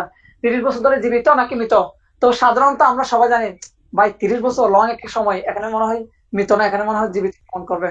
অথবা অনেকে আবার মনে একটু কনফিউজ হয়ে যাবেন, এই জন্য একটু মাথায় রাখবেন 30 বছর ধরে যে ব্যক্তি জীবিত ওনাকে যখন কেউ মৃত দাবি করবেন, প্রমাণের বার্তা তার। 30 বছর ধরে তাহলে মৃত প্রমাণ হচ্ছে কি 30 বছর ধরে মৃত প্রমাণ করবেন। 107 ধারা অনুসারে 30 বছর মৃত ছিল, এই বিষয়টা প্রমাণ করবেন। আর 108 হচ্ছে 7 বছর ধরে জীবিত, কি আপনার 7 বছর ধরে জীবিত প্রমাণ করবেন। আমরা সবাই জানি যে 7 বছর ধরে একজন ব্যক্তি নিখোঁজ, 7 বছর ধরে একজন ব্যক্তি নিখোঁজ আছেন, আমরা সবাই ধরে নিয়েছি যে উনি আর জীবিত নেই, তার মানে উনি মৃত। আর যিনি দাবি দাবি দাবি করবেন যে 7 বছর ধরে উনি জীবিত ছিলেন, এই যে জীবিত যিনি দাবি করবেন ওনাকে সেটা প্রমাণ করতে হবে, জীবিত দাবি করলে ওনাকে প্রমাণ করতে হবে।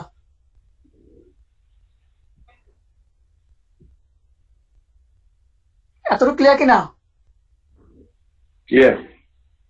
জাস্ট মাথা রাখবেন 7 বছর সময়টা কিন্তু খুব কম সময়, আর 30 বছর তো বেশি। তো আমরা সাধারণত সবাই মনে করি যে কি 30 বছর যেহেতু একটা লং সময়।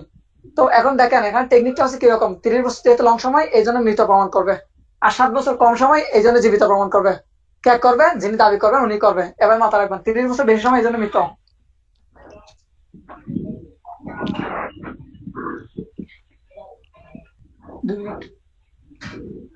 আচ্ছা, এখন আসেন এবার সেকশন 109। 109টা দেখেন,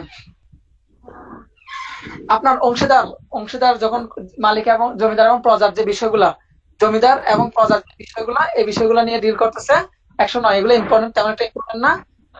ইম্পর্টেন্ট হচ্ছে আপনার 110। 110টা হচ্ছে মালিকানা, মালিকানা প্রমাণের দায়িত্ব। যে লোক মালিকানার বিষয়টা দাবি করবেন, মালিকানা মালিকানা যিনি মালিকানা দাবি করবেন উনি ওনার প্রমাণের ভার হচ্ছে তার, মালিকানা যিনি দাবি করবেন প্রমাণের ভারটা তার। আর এরপর আসেন 111 মানে জানেন 111টা হচ্ছে ফিডুশিয়ারি রিলেশনশিপ। ফিডুশিয়ারি রিলেশনশিপ অর্থাৎ আস্থার যে সম্পর্কগুলো, ধরেন বাবার সাথে সন্তানের সম্পর্ক, শিক্ষকের সাথে শিক্ষার্থীর সম্পর্ক, এগুলো হচ্ছে আস্থার সম্পর্ক। এই যে আস্থার সম্পর্কগুলোর ক্ষেত্রে প্রমাণের বার্তা নিয়ে ডিল করেছে আপনার সেকশন 11। বর্তাবে উনি প্রমাণ করবেন। এতটুকু ক্লিয়ার কিনা? আজকে আমরা 111 পর্যন্ত শেষ করলাম, এর মধ্যে কারো কোনো প্রশ্ন আছে কিনা? কাউসার ভাই কোনো প্রশ্ন আছে? না, আমার প্রশ্ন নাই। ইতি কোনো প্রশ্ন আছে? না, আচ্ছা, আগের একটা যাই হোক, প্রশ্ন ছিল। হ্যাঁ, সেকশন কত কিছু?